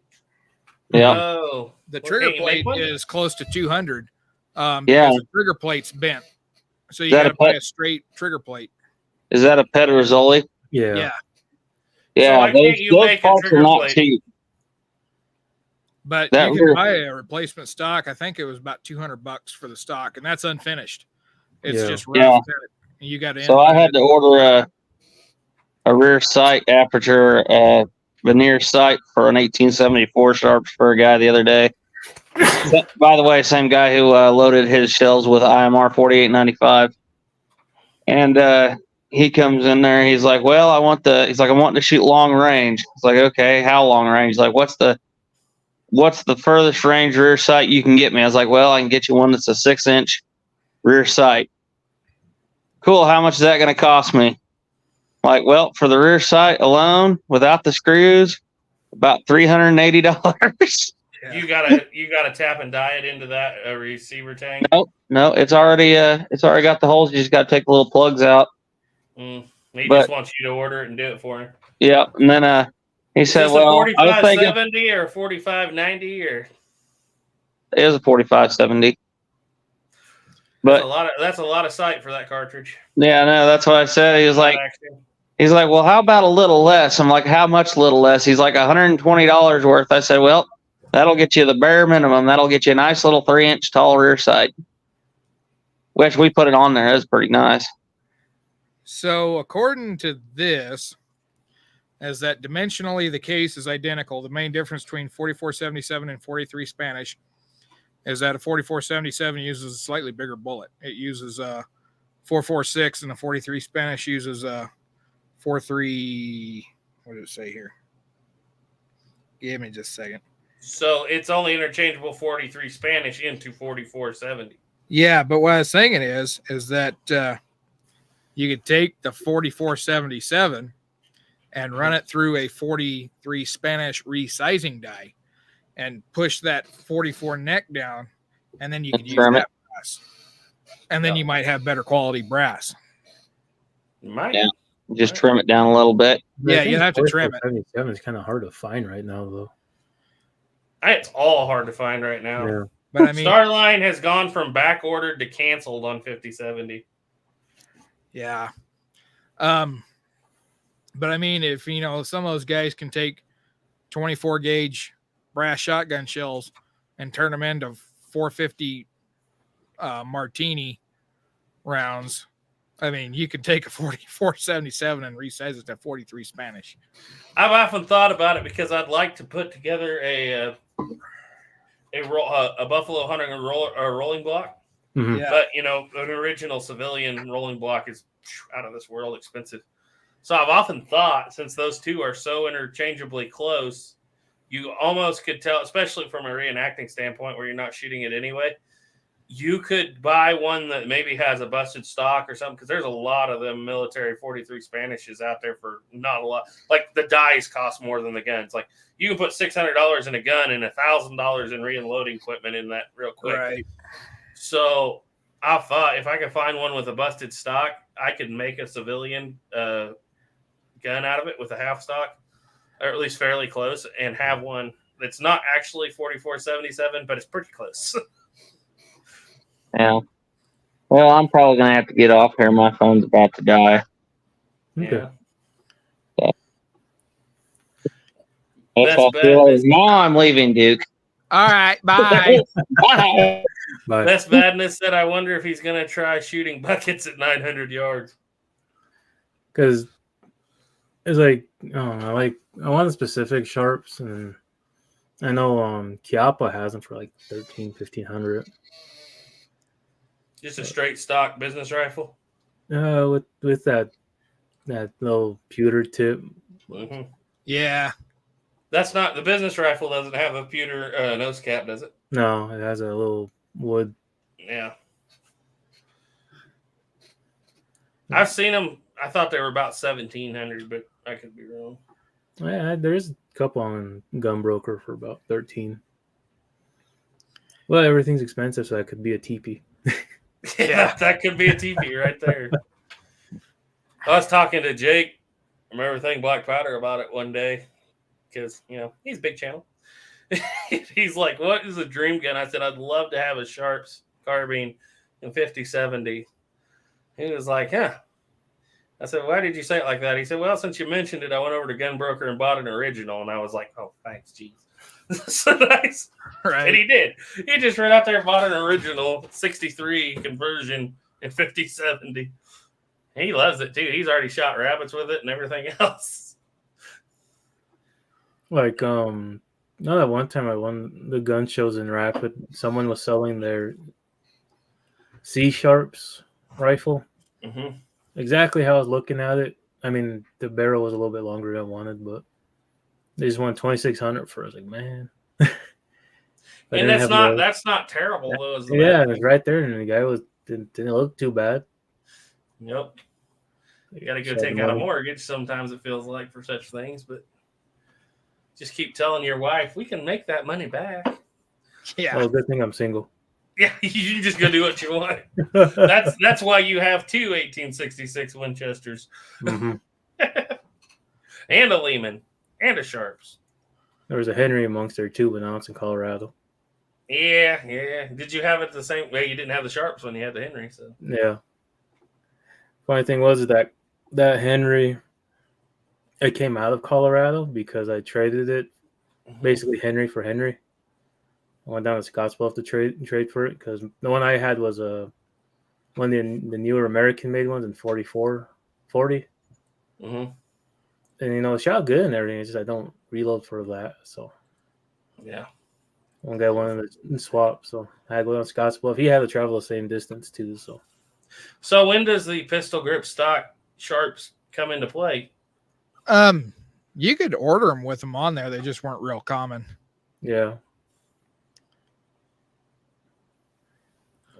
But yeah, I'm just not a fan. I just don't think that pistol grip looks good on the Sharps. Get your ass out. Just take her off. Thing is, you got that metal trigger plate. Mm-hmm. Oh yeah, that goes down. Yeah, All I was thinking was get the straight one and sell that curved one.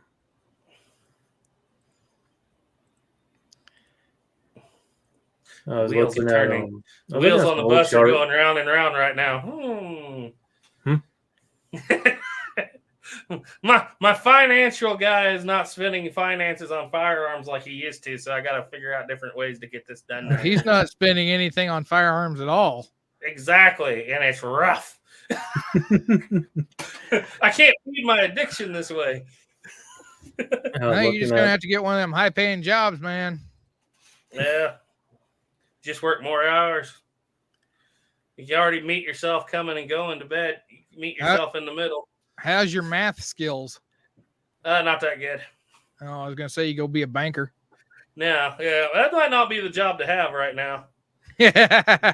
I hear they're dropping like flies.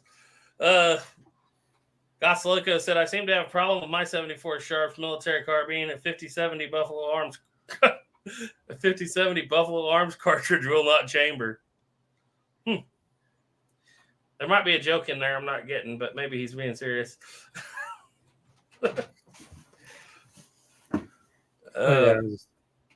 I see some original Sharps, and that Hartford color looks nice, but back then they wore those barrels out kind of quick too. So yeah, I seen an original one at the gun show, and it was shipped to Bozeman in 1872.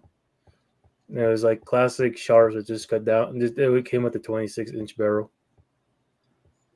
And I like that because it's a Sharps rifle, but it's not overcompensating. Yeah. Just to get new Shiloh or C Sharps is about $3,000 plus. So yeah, no kidding. More expensive than original. I was thinking about getting this is if I win the lottery, buying one of those paper cutter Sharps 59 infantry rifles, and then finding a good gunsmith that could line the barrel to 50, chamber it for 50-70 or 50-90, and then having them convert the block to center fire. Yeah, if I didn't get the 50-70 carbine, I would want 50-90 so you could say you have the big 50, because that's 50-90 is the big 50. And the big 50 is the big 50, and there's no need. Right. All rifles should be Sharps, and all Sharps should be 50 caliber, right?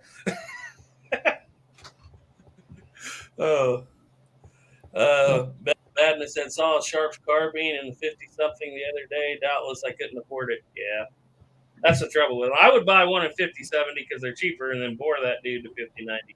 The sad thing was, this is a few months ago, there was a 50-70 carbine reproduction. Yeah. It was a Chiappa. Come up, and it was $1,800, and I didn't have the money to swing it. Yeah, sounds about right. Well, actually, that sounds pretty cheap for one of them. So, all right, now someone has a Henry receiver on Gun Broker. I was thinking about getting it and just cobbling together another Henry. Yeah, there you go. Not the barrels, but I think after you get done, it'd be the price of a new rifle. So. Yeah. But it'd be custom.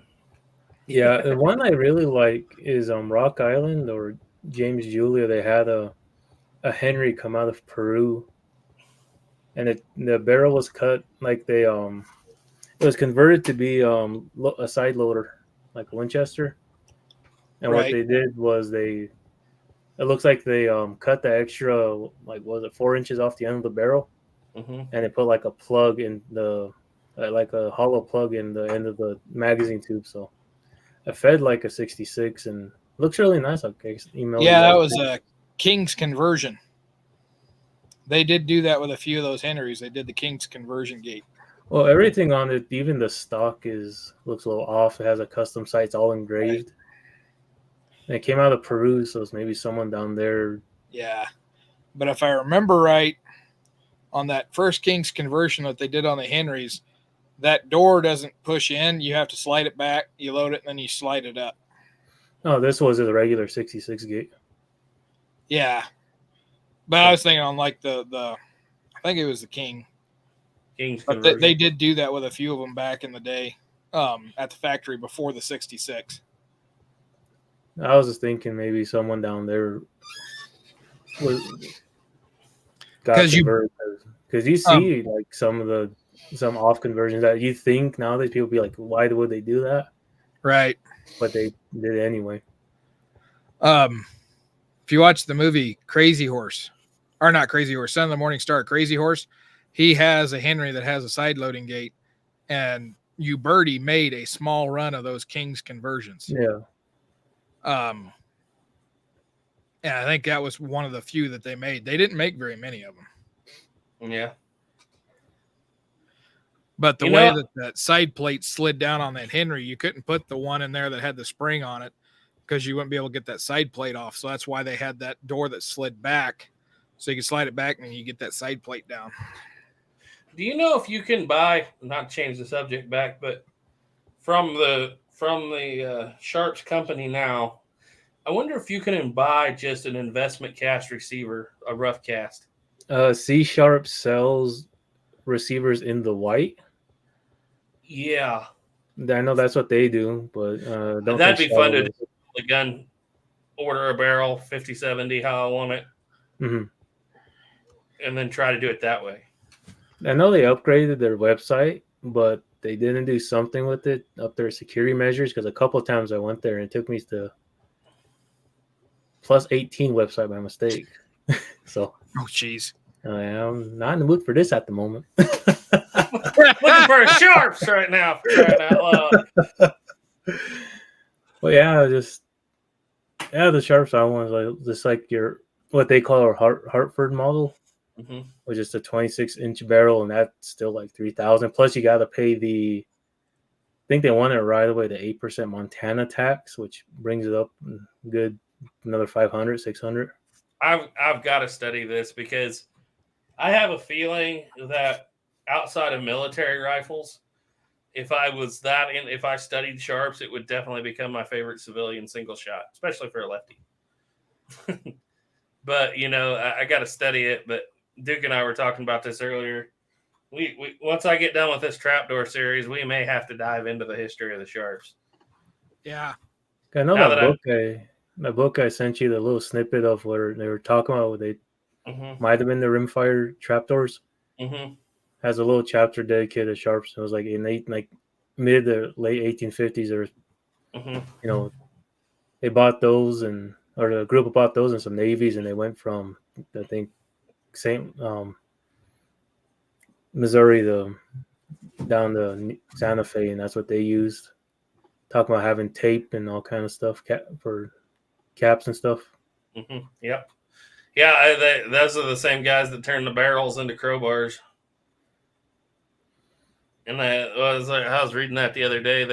You sent me that. I think they had the tapes. They bought a couple thousand rounds of ammunition and tape caps and did nothing but sit out and shoot for like 3 days. But they said that the triggers were heavy pulling on them. Yeah. So I didn't know Sharps made a Maynard tape system. But I guess that just shows you how much I know about them. Right. Is the 49 for a while? Does it the 49 or the 50s model that just came? It would be the late 50s model just came with a tape system on it. Yeah, 50. Well, there was one that had tape system, and then they had Sharps had its own patent thing. Mm-hmm. It wasn't a tape system. They just put these little stacks of primers in there, and when that hammer would fall, he'd kick that primer out, and it was timed to where it would fly out and get over the cone about the same time that the hammer would fall. And I said it fired reliably about 3 out of 5 shots. Well, that book that Sheldon sent me, they definitely referred to tape primers. Yeah, there was some tapes for a while, but the then tape Sharps system went to that came out in 55. Yeah, they went to their own proprietary system, but it was never used. But you still see it on the guns, the 59. It was still there because you could still use a regular cap on it. What calibers did the? Oh, there we go. Yeah, that's that King's conversion, isn't it? Where you got to shove the gate. Yep, it opens up. It's a swing door. I thought it was a sliding door. It's a swing door, and you flip it back, and then you load it, and then you flip it over, and then that allowed them to put a wood forend on it. Nope, not that one. Or I'll send you the email of the one I have real quick. Yeah. You're No, I think you sent me that one. The book, you mean? No. The receiver. That receiver? Well, because this year I got to build the Hawken because I'm kind of locked into that, but I may be building Sharps. I know some guys that McNally's Tactical Advantage has videos on how he built it, and I think I could do it from a casted receiver. Yeah, those receivers are in the white, so yeah. So they're not just castings there. Yeah. Okay. Yeah.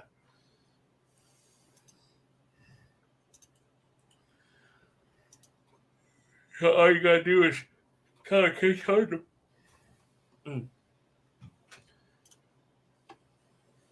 Send that dude off to Turnbull, then she'll be a cheap gun, right? Yeah. I know there's that one guy. He's on Cass City, but he also went to the Colt forum because if you type in open top, 72 open top, he comes up. He's saying his Uberti to Turnbull and got it refinished like original Colts. Yeah. But he also got engraved and stuff. It looks really nice. I've heard Turnbull does good work. They do a lot of good work. I was going to have them redo 51 Navy, and I think it was like $600. Oh, that's not bad. I mean, it's bad, but it's not as like that was when in 2016. I was about to say last time I checked, it was like $1,500 to $2,000 to have a gun done correctly, a handgun. Yeah, the whole thing. You were just probably going to do the receiver, though, weren't you? Yeah, I was just going to do the receiver. Yeah. I sent you it, so I don't know if it went in there, got there or not. I'd love to find a square back trigger guard for a 51 Navy.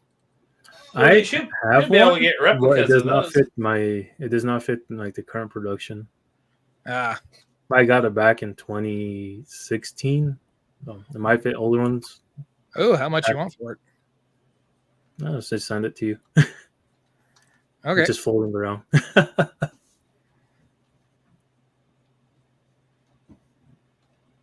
I'd show it, but I don't know if YouTube will get uppity about even a part. I don't know about the part, as long as it ain't attached to the rest of it. Yeah. I know one of the pawn shops, they have a Navy Arms 51 Navy, and that looks really good. Like the bluing, even the case hardening on it. But it has the silver grip straps. Yeah. That's authentic. I was thinking about, like, do I really need a third Navy? How much is it? How much do they want for it? 300? Woo! For a Navy Somewhere. Arms? I guess Yeah. it's been redone, but No, I think it was probably just someone bought it and probably just kept it on the wall or something. Because my 61 conversion, that's pretty nice. Even the receiver of it even has like a little lacquer over the case hardening. So nice. Well, guys, it's almost 12:20 here. I'm gonna have to call it pretty soon. Yeah. I'm going to have to. Oh, apparently Pietta's making them with square back trigger guards now. yeah, I saw that too. Get you a Colt 2nd gen with a square back trigger guard. Well, I'm looking at a conversion here to 40 or 38 long Colt, but it's $1,000. Yeah, and then you gotta get 38 long Colt. Oh, that's a Howl conversion. Oh yeah, well that makes sense. It's Yeah, just a straight up, probably Italian converted gun, huh? Well, it's a Colt. Oh, he converted an original Colt. It's a Colt Black Powder series. Oh yeah, that's 3rd gen. So it's a reproduction Colt that's actually in a Colt. It's the 3rd gen. It's the one that does not get very good reviews. Yeah, a buddy of mine's got one of them, and base pin's loose on it. Sitting there, and it's an actual Colt, and I'm sitting there shaking it, and it rattles to beat heck. Sounds like a mouse trap rattling. Yeah, I had to send my Navy to go get fixed because of that. I got an itch to have another conversion, but I've got in my mind the only one I want is the Richards Type 2. Mm-hmm. And I would prefer to have it in 44 Special, and I'm not seeing any right now. Not that I could afford one right now if I wanted to, but that's the one I wanted, 44 Special and a Richards Type 2 conversion. And I got lots of 44 Special reloading equipment set up right now. I think only really handgun I'm looking for like reproductions is that American model. Yeah, I'm thinking about one of them too. If I ever get enough money saved up. Get you one of them Texas Alejandro models from Cimarron. Yeah. It only costs as much as that Sharps you were talking about buying earlier. Yeah.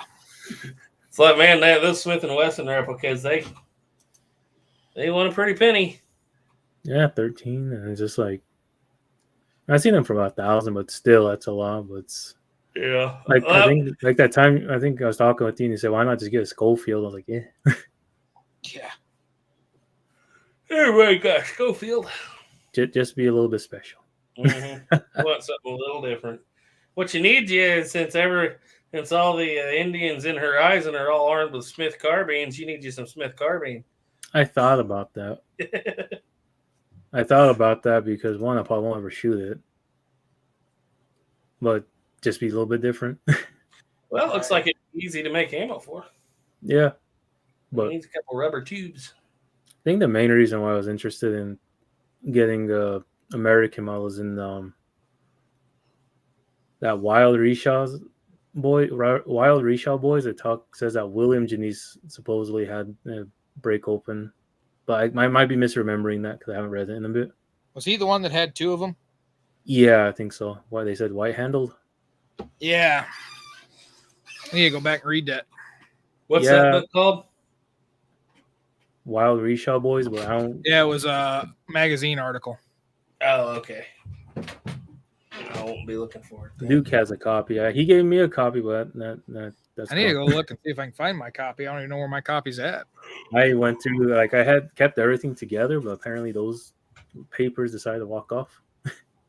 That happens. Well, next time you head down to the Grand Old Post, have Casey go over and find it for you. I think it's gonna be a bit there. I got full-scale books that have never left this room and have walked off. They've walked off to a corner of the room somewhere. I can find mine. I can tell you what the catalog number is and get Casey to let you in the library and just go in there and find it and make copies. Yeah, I thought about going down there. But, yeah. I liked it. Madness. I don't think these two have seen it, but I really liked it. I was going to go watch it, but events happened on that day and decided not to go. You're going to have to put up with some Colt conversions in 1863 that don't exist yet. Yeah. But, like I said, the whole series is going to mainly be set in 1870 to 1880, and those conversion guns will fit in perfectly at that point. Yeah, we was going to watch that movie, and then my girlfriend told me, she's like, I forgot I've got a meeting in the morning, which means I got to go home when the movie's over. And I was like, I'd rather just sit here and spend time with you instead if you have to go home tomorrow. Yeah. So I actually had the picture drawn up just a minute ago of his conversion. It's been so long since I studied Colts, I have to stop and look at them. The problem is none of the angles that I could actually get a picture of it actually showed the underlug or the loading lever port. So I can't really tell which conversion it is. Let's see. right. It is I can pull it up right quick. Maybe you can help me because it's been so long. I never really studied the conversions that deeply. Let's see. I read through that Colt conversion book I read it once. Which conversion book? McDowell? Okay, yeah. See, I got the 1851 and 60 Colt Navy and 60 Colt Army and their conversions. I know I emailed that to both of you because it's a PDF. Yeah. That one has a little section of like the open top and Remington conversions. Yeah. Even shows a Colt prototype of a Dragoon and like Colt Dragoon and 44 Henry. Now, this is Costner's conversion. And those shafts look a little later too, now that I look at them pretty close. But I'm not seeing the firing pin on the hammer, is the funny thing. But they could have also removed it just for the movie too, to be safe. I think it is have it on there. Can you see it there? Kinda. It's got a lot of holster wear on the front of the gun. I thought I could see a pinch sight at the back of that barrel, but I think it was just my eyes playing tricks on me because the cylinder is obviously stepped. Mm-hmm. At least I think it's just a standard Uberti conversion. Yeah, it's like it's probably just a Richard Mason or a Type 3 conversion. I can't see the bottom of the gun to tell you. But I was at least glad to see that. If you didn't know what you were looking for, you'd be like, oh, well, that's a Civil War 1860 Army, I think most people just say Old West gun. Like, one thing that used to bug me when I was growing up was we'd be watching movies with my dad, and he'd be like, oh, this is a Colt, this and that, a Type AR with this, or this is whatever kind of pistol, and I used to kind of get mad about that. Like, just sit back, enjoy the movie. But then after I got into Old West guns, I started doing that. The only issue I really have is what bothers me about using, especially when they use a 73 and a 92 or something in the cartridge guns in a cap, because it changes the dynamic of the fight. Yeah, right. It's like if you're filming the fight, there should be a whole lot more. You've literally got to change your tactics to make it work. Mm-hmm. And by the way, this is South Union Mills coat, but I can't tell which one it is. I don't think it's their duster, but it looks longer than the side coat. I don't think that's South Union Mills. It doesn't look like any of the material they use. Well, they said they have a picture of it, and they say South Union Mills on their Facebook. That's got a herringbone. Well, they might have it. Yeah. Kind of cool. See So if I you're can trying find- to look the one scene where you can see it from the front. He's moving and it's Yeah. fuzzy. And when I watched it, I couldn't tell exactly what it was from the distance because I was paying attention to everything else. Trying to decide if I want to spend $20 to rent it. I think you'll enjoy it, but you know what? You could probably wait till it got cheaper. Yeah, I'm wondering if it's worth $20. I think Nope. it is. I just seen something I didn't like in the trailer. What was that? His holster's basket weaved. So, would that fit with an 1870s gun? No. Basket weave? No, that really doesn't come around until like 1890s. Yeah. Well, that's something that wouldn't bother me in the least. I wouldn't even know. It was that Yeah, time my it's dad, basket weaved. that time my dad and I were watching that Nicolas Cage movie with buffalo hunting. Oh yeah, yeah. Brought I like up that one, too. Brought up the ball peen thing, and Butcher's Crossing. yeah, and like I wouldn't. He said it doesn't bother me. I'm watching the movie. Yep. Now I'm sitting here looking at it like, yeah, it's none of these guys. You can tell they got South Union Mills stuff on Yeah, the one because of the the guys pants come up to the belly button like they're supposed to. and one of the guys, and even Santee pointed this out. He got really nerded out whenever he was like, one of the guys puts detachable cufflinks on. He's like, oh, somebody put on detachable cufflinks. I was like, okay, I guess I can see where you guys really get fired up on certain items. But yeah, there you can tell that a sack coat suit. There's a guy with a bowler and a sack coat suit that is 100% South Union Mills. The one thing I don't like is he's wearing two belts. One's for the gun, one's for his pants. And people didn't wear belts for their pants really at that time that much. But it's not belt looped. That is true. So I've thought about that a little bit. I think in certain places you see that the cartridges are longer in one of them. One of them has cartridges on the back. I can't remember. Yeah. But it seems like one was a rifle cartridge and one was a pistol cartridge belt. Because like a lot of the natives on there have bandoleros of 44 Henry, which is kind of weird to see, but I guess it could exist. But, you know, in 1863 out there, how many Henrys as they got would be pretty rare. And bandoleros didn't really come out until later 1800s. Well, what it actually looks like is their gun belts. They just strap them Oh, like yeah. a Well, bandolero. you read that in the accounts is they put, especially like little bighorn, they get the gun belts and throw them over. Yeah. Yeah. And I actually, Santee said that according to the guys down there where he's from, that the natives were terrific, which I've heard people say they were terrible, but he says that the Apache language and clothing is terrific. So Yeah. I feel like that was probably, I felt like that was very well done what they did with him, except for the Smith carbines. But, you know. Well, that's one thing like in the homesman. Yeah. You know, you really only see one Navy or maybe a couple Navies and a Dragoon. The rest are muzzleloaders. Yeah, the Layman's Great Plains pistol, and then you got a infield rifle, musketoon, really. Yep. Mm-hmm. What's funny is in the 1858 segment of that video, doesn't matter if it's the civilians or it's the Indians or whoever it is, there's like everybody's armed with flintlocks in 58, which I find kind of cool, especially for the poorer immigrant civilians that are there. And they're Lehman, you know, that yellow colored wood.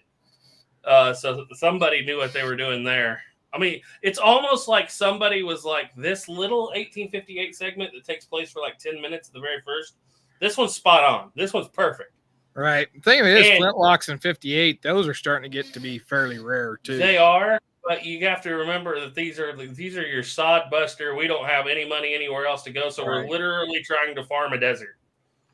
So, It's like the natives, they were still trading flintlocks to the natives, so Northwest trade guns were still a thing. the Apaches in the 58 scenes are almost armed with a lot of cut down brown besses.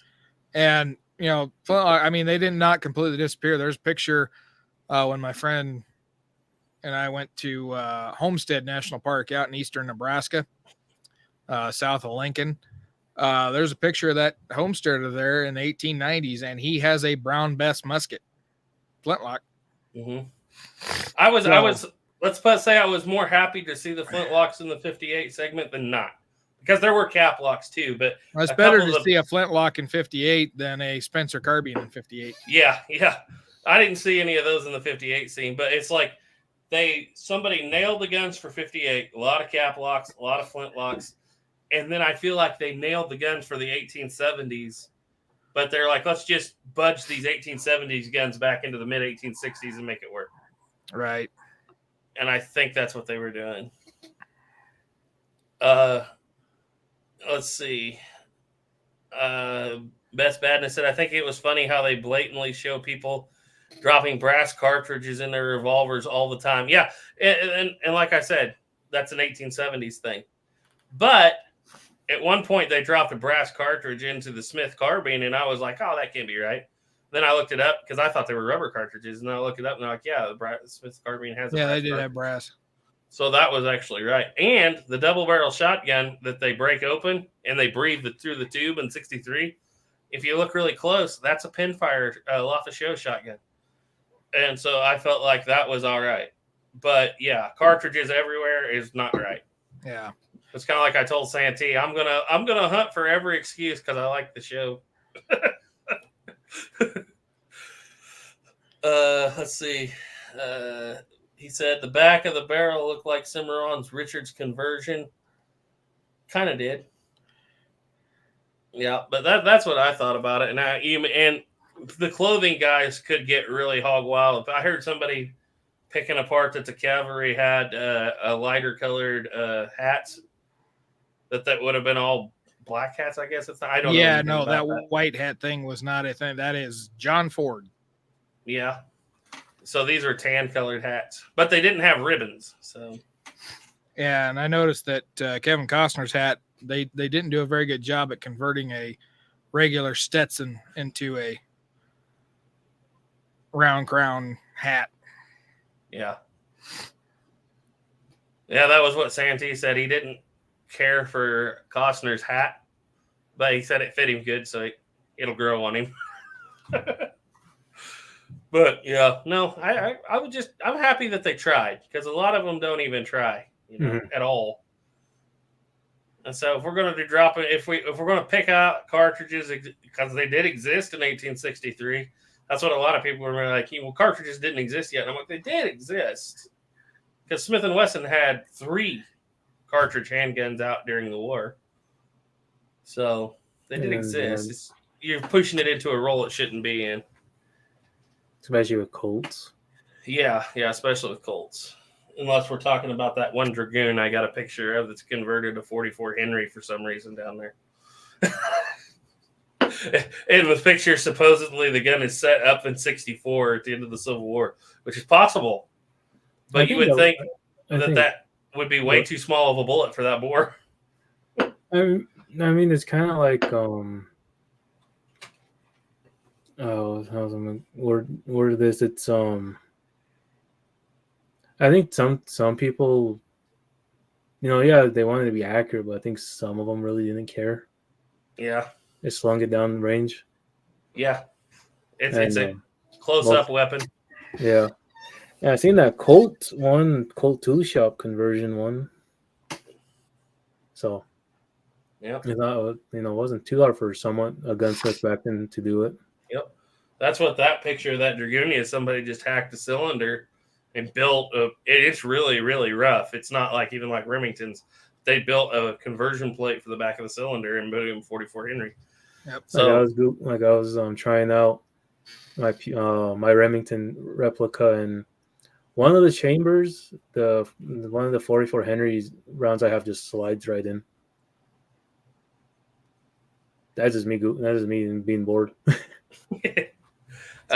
Best Badness Duke want to know, did cavalry hats have ribbons back then? Not until later on. So did the cavalry ever wear a light colored hat? I would think they did in the 1890s. It wasn't until later in the 1800s. Yeah. Okay. They went to a brown. It makes you wonder why they do that in the movie still, when they're so it's supposed to be historically accurate to this point. Because When they go John to the- Ford did it, and it looked good in John Ford. Yeah, like he started Same when it thing was with the black and yellow white. scarves. Mm-hmm. Hate the yellow neck scarves. And we had a group that was going to come to Fort Laramie and do reenactment, and they were with a group that was out of Denver. And the guy who was leading it come down, and he was saying, "Yeah, we'd love to come down here and do stuff." And I looked them up. Well, they're portraying buffalo soldiers in 1876 is what they do. So they're all in brand new 74 fatigue blouses. All of them yellow riding Roper stars. saddles. And they all have McClellans, but they've all got black Stetsons. Mm-hmm. And, I think I know the group. I told the guy, I said, if you guys were doing 1880s, you'd be perfect, except for the hats. I said, you need to get rid of the hats. I said, but in 1876, I guarantee you the Buffalo Soldier units are not going to have brand new 1874 fatigue blouses. Yeah. At best, they'll have 72s. More than likely, they're going to be using Civil War surplus shell jackets.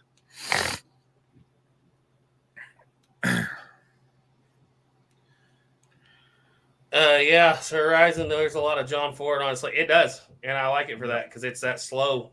That's what I heard a lot of people complaining. It doesn't move like a superhero movie. Now it moves like the Searchers. It moves real slow, and I like that. That's the pace I grew up with.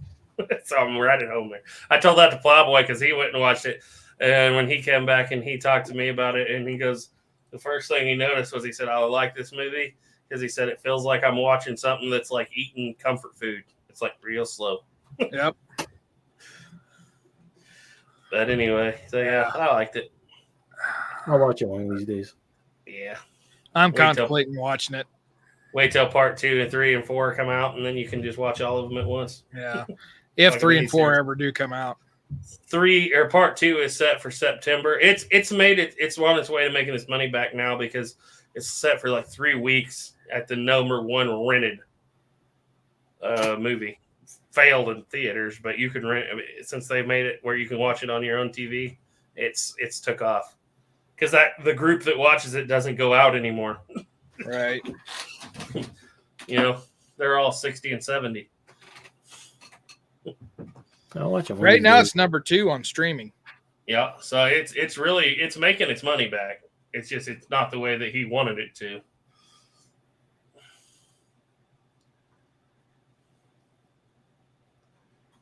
Video on demand is where it was at #1 for so long.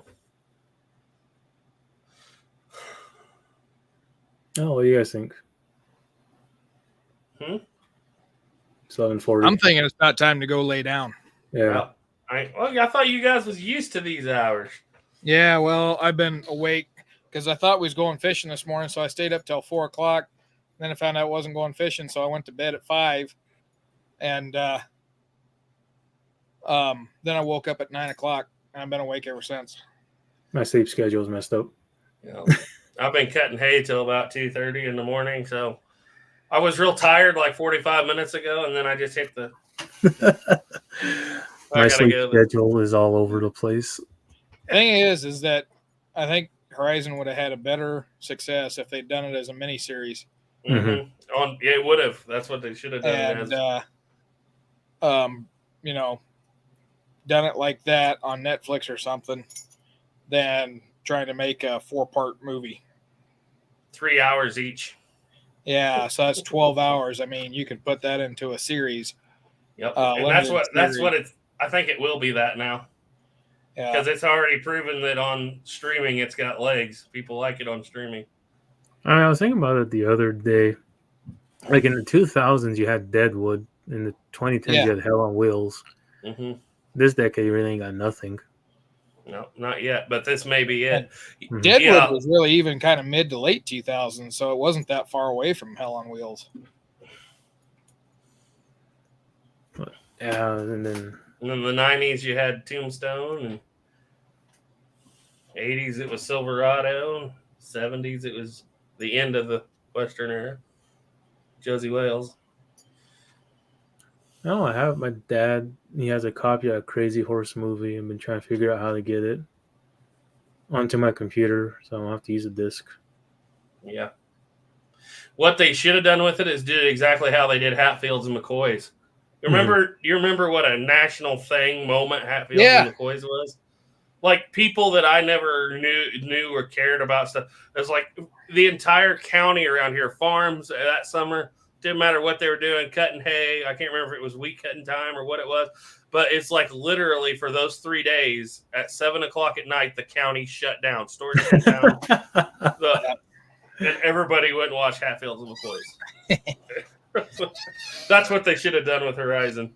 Yeah. You remember? I just thinking about that. That was so weird because I think it happened with Lonesome Dove, but I was like too young to remember that. But it definitely happened with Hatfields and McCoys. Yep. Like stores shut down, the gas station shut down, for crying out loud. Everybody went home. I think I'd be pretty upset if the gas station shut down. For TV show. They did the little Easy Mark gas station, a little private owned gas station, shut down at 7:00 for 3 days. Well, I hate to cut it short, guys, but I am going to have to run. So, Well, we aren't too short, but anyway, well, that was fun, guys. We'll see y'all later.